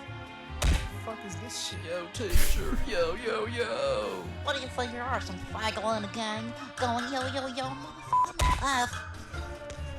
Oh, look. We have a little artist in the class. Let's see how bad his drawing is. Not only an artist, but a fur fag. Everyone point and laugh. Hey, that is uncalled for. Well, since this faggot talked in class, pop quiz. Hey guys, did you ever play the game Second Life? What does 3y times 2x times 98 divided by 32 minus 6 minus n minus x minus 3 minus poop equal? What the hell is this? This is algebra, you faggot. I heard your thoughts. F. You talked double F. Wow, double F? That sounds sexy. You talked A+. What? F. Hey, Elliot. I can give you the answer to number 1 if you throw this paper at Mr. Higglesworth. No talking during a quiz. A+. Never mind. Ha, faggola. The bell rang, all of you fail. Hello, class. Please sit in a suitable position. Stop laughing and sit down. Oh, okay, sorry. My name is Miss Person, and I will be teaching you chemistry for this year. What are you, iRobot? I have a broken voice box and need to use a text-to-speech translator to speak to the class. Text-to-speech? More like text-to-gay. I'm so funny. I will be taking attendance. Please raise your hand when I call your name. Hold on one sec. I'm an old fart that likes to do nothing except do Elliot's mom AJSP9ST343U4 penis. That was not necessary. Please do not do that ever again, or I will throw you for the marking period. That's why you like my puppet shows. Okay, so this story is about some guy or whatever. So he's walking down the sidewalk, and this black hobo comes from the corner and asks, "Can I have some money? I'm poor. Ha ha ha." So the guy's all like, "No, I'm racist, poop face, and I don't like hobos." So then they like fight and shit, then that's the end.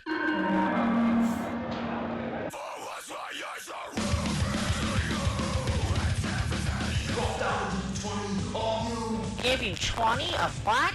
20 pieces of poop throughout your face? Do not backtalk to me, young man, or you will spend the rest of your life in boot camp. Give me 20 push-ups, pronto! Tin hot, line formation against the wall. Hey, faggola, you're a gym teacher, not an army general. I was a general for the army for 25 years, so suck it up, woman. Now what I want all you to do is climb this rope. The higher you go, the higher your grade gets. The lucky one that's up is you. Of course, me. Because teachers seem to love the students they yell at.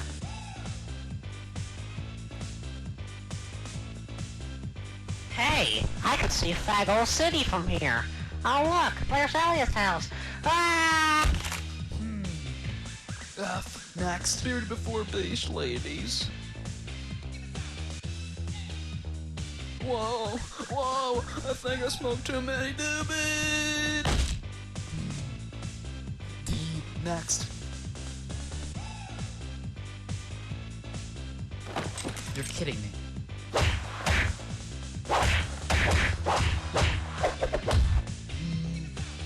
F. Next. Sometimes I wish I could imagine myself 10 years from now, out of college, living life without boundaries. But at the end of the day, it's just a step closer to the future.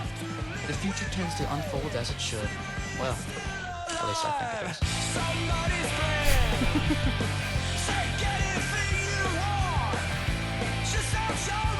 is. Well, that was stupid as fuck. Thanks for that.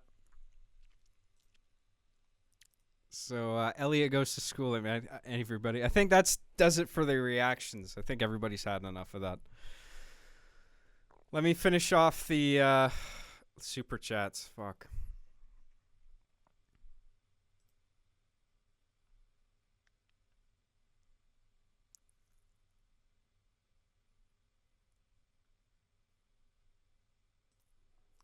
Captain Desi says, Kitty0706 would have been happy that you watched this. He's been dead for over 3 years now. I hate cancer. That's a shame.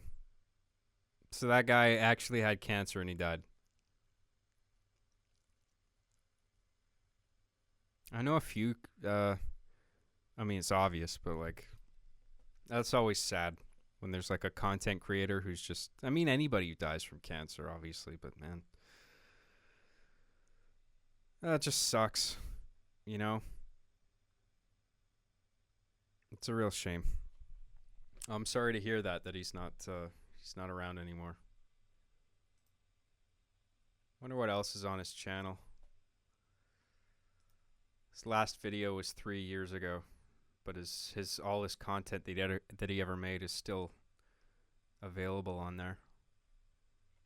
He made a lot of stuff. He's making stuff for like 6 years, 7 years. Yep, so he just made stuff on YouTube for 7 years and then he died.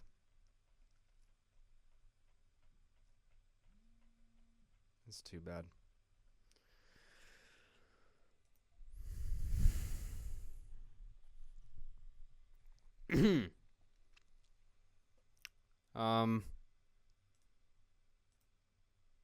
Fuck, man.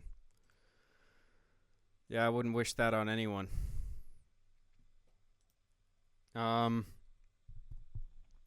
right, so I'm all caught up on super chats here, and fuck, how long have we been going for? I've been streaming for probably about 4 hours now. I'm getting pretty tired. I should probably call it a day. Pretty soon here, anyway. Oh, CJC Box says these $5 go to John's Cancer Foundation. Oh, well. I don't have cancer, thank God. But thanks. I'll use that $5 for something useful.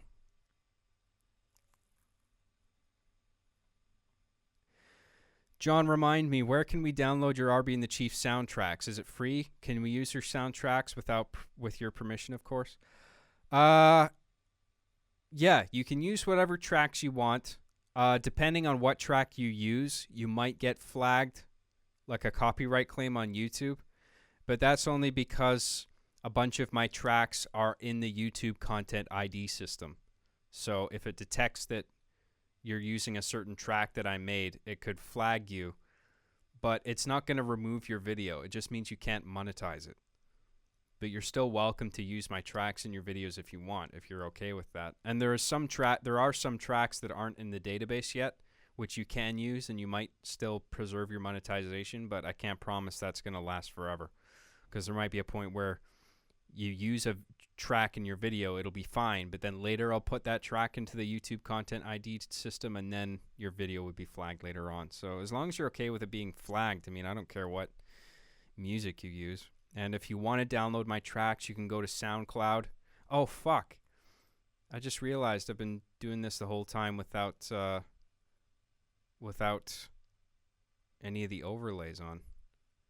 I'm just gonna...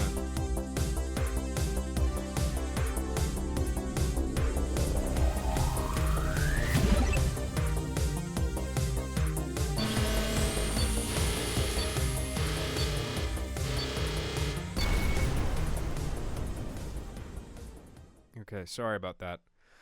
I just wanted to bring up my links. So if you haven't already, these are all my links, okay?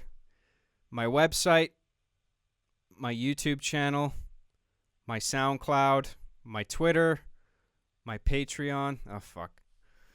Just go to the fucking links and like and subscribe to all the fucking things, and subscribe to me on Twitch and SoundCloud and YouTube, and go to my website and send me an email if you want. Follow me on Twitter. Follow me on Facebook, my Facebook page, facebook.com/JohnCJG, and you can follow me on Instagram too if you want. So there's all my social media links.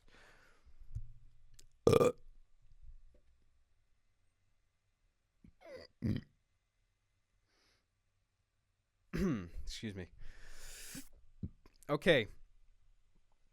Before I go, is there anything else you would like me to talk about? Before I go. How far is the next Darby and the Chief episode? Still working on the script, but I'm making good progress on it. It's hard to say exactly how far along I am because I've done a draft of the whole thing basically, but it needs a lot of work. So there is a completed draft, but it's not ready yet. It needs work. But the other day I completed another big outline of the whole thing, like every beat. And then yesterday I also started working on just writing a fine draft of the whole thing. Not a finalized draft, but like a cleaner draft of the first one. And yeah, so I'm still working on that. I still need more time with it, so I appreciate your patience with that. Thanks, guys.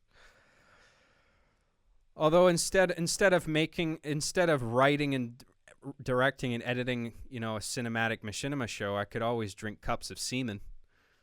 Now that I know people are doing that on YouTube, I guess I could do the same thing, right?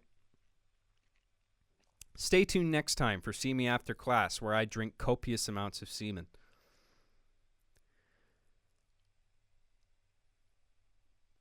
Will you ever sell See Me After Class merch? Maybe. I don't know. Selling merch would be cool. I don't know what I would put on a shirt exactly.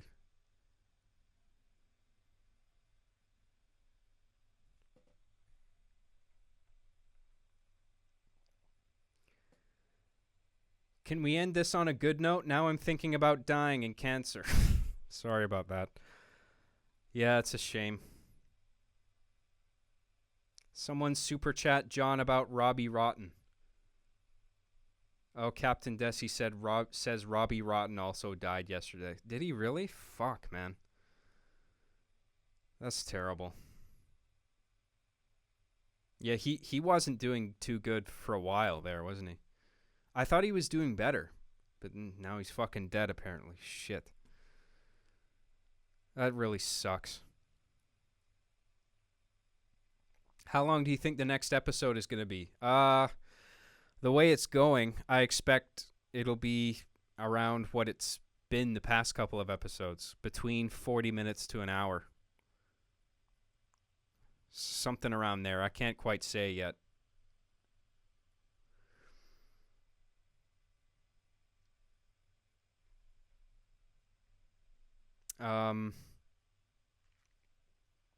Joe Cordova says, just wanted to send my support. Hey, thanks, buddy. Thank you, Joe. I really appreciate that, man.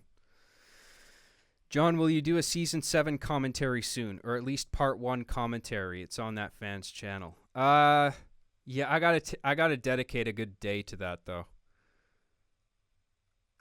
I'll dedicate a day to that, but I'll do it at some point. Yeah, sure. That'll take a while, because Season 7 is not short. It's the longest season I've made. Actually, I think season 8. What I've made of season 8 so far is actually longer than season 7, and season 7 used to be my longest season ever. So yeah. Thanks for that. Always wondered what kind of camera you use for filming the action figures, John. I shoot the show with a Canon Vixia HF.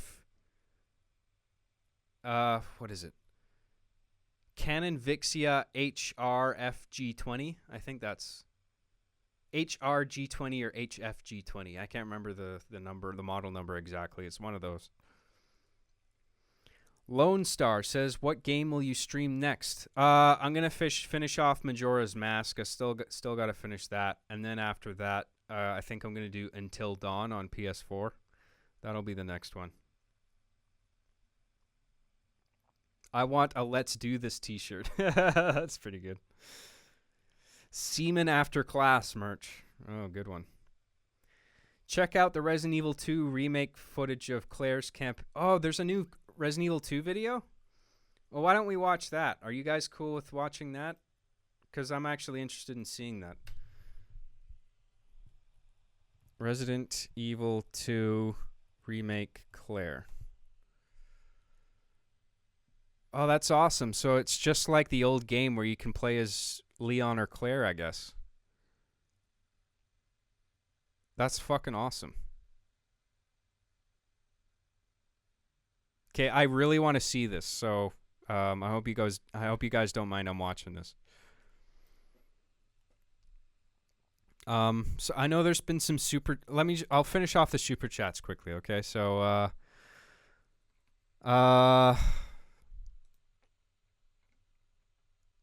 Muffin says, "Love you, Johnny boy. Think of some merch. I'd buy it." All right, man. I'll think about it. Maybe I can just put this. I mean, for an example, the "See Me After Class" logo on a shirt. But I don't know. I don't want to get into trouble for that because I mean because of the fonts that I'm using in the logo. But other people are monetizing like Star Wars fan art.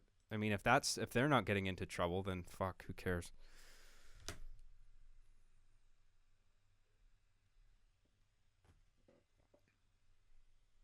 But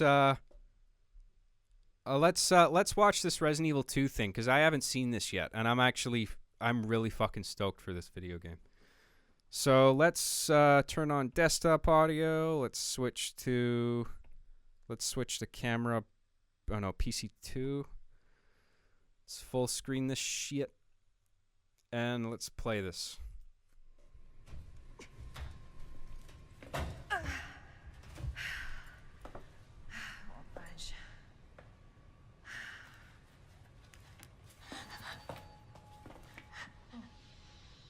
Hello? That's Sherry Birkin, right? Hey. It's okay. She looks good there. Won't hurt you, I I promise. love the character design in this game. Do you need help? She looks pretty good too. Here, you can take my hand. You need help. What? Oh my god. He's just right there.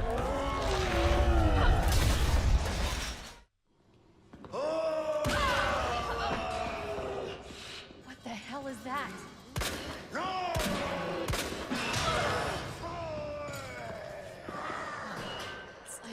It's like the camera moves independently of the character, it looks like.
Shoot the fucking eyeball, you retard. What are you doing?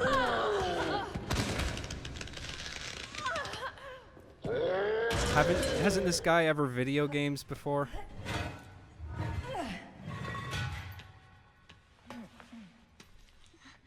Here. Come on. Over there! It's closed.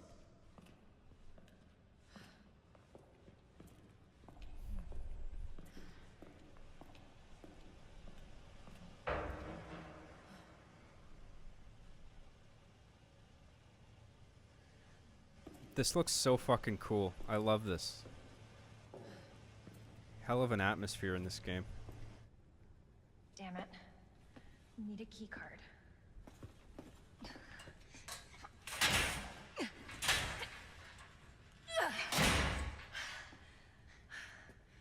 You're sure this is the way?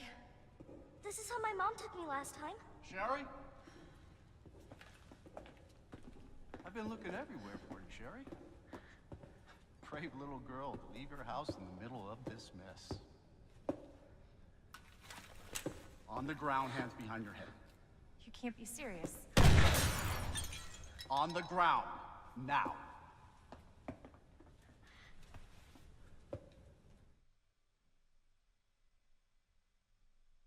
That it? This is Not not how quite. I imagined my first day.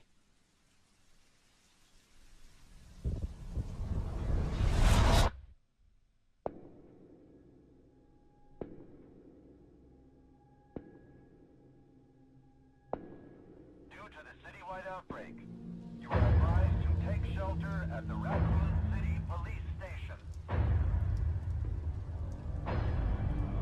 Free food and medical supplies will be provided to everyone in need. Something's not right.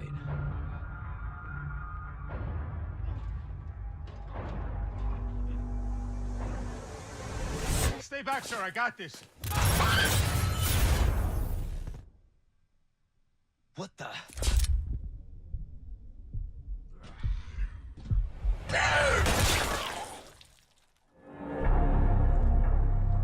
Is anyone here? Jesus.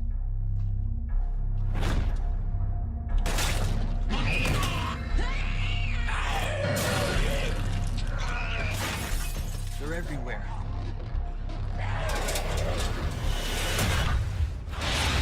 I'm giving you an order, rookie. You save yourself first. Help me! Please!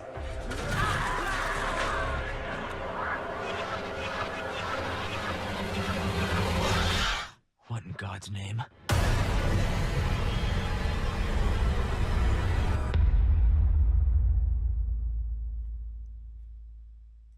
Looks fucking dope. I love that shit, man.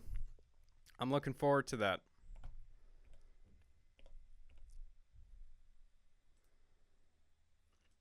That looks cool as fuck. I love Resident Evil, man.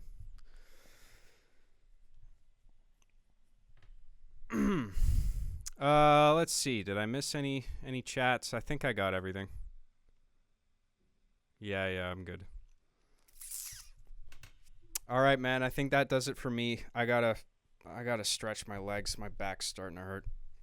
I was hoping to do some Majora's Mask tonight, but it's a little late now, and I'm kind of hurting. So I'll do that another day.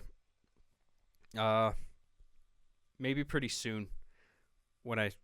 Maybe tomorrow or the next day, I'll just start streaming, and then we'll just jump right into Majora's Mask. We won't bother with any podcasting, because I did that today. Yeah, sorry. I want to go. Yeah. It's I've been doing this for a while now. I've been streaming for like fucking 5 hours now. Or at least 4 hours anyway. Are you going to get Resident Evil 2 on PS4 or PC, John? Probably PS4 now that I have one. I'd love to play it on there. But I hope you guys had fun Genuinely, I hope you guys weren't bored shitless by this stream. I hope I'm not wasting my time here having built this fucking studio. Please, I hope this has fucking been worthwhile. All the time and money spent making this a reality. So I hope you guys enjoy the videos I've been making, even if it's not Arby and the Chief, because like I know my numbers on Arby and the Chief pale, or my numbers on my podcast pale in comparison to my Arby and the Chief uploads.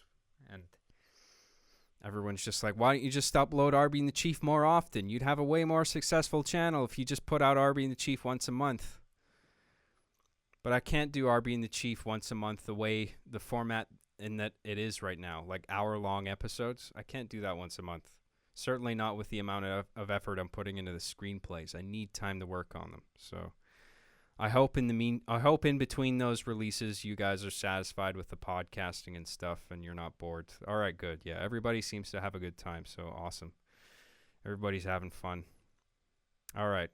Sounds good, man. I'm glad you guys had fun. Thank you very much for tuning in. Thank you for all your support.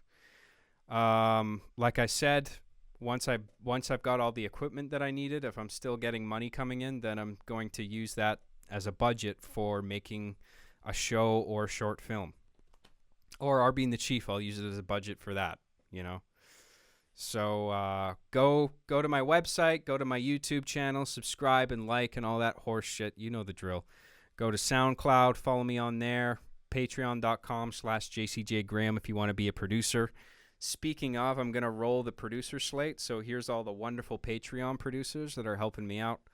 Look at all those sexy people. Don't you just want to make love to all those people listed on the screen right now? I just want to suck all their dicks at once. Assuming they're all men. That might not be the case. Who am I kidding? There's no whamming on the internet. Everybody knows that. No girls allowed. This is a white cis male only stream, in case you didn't know.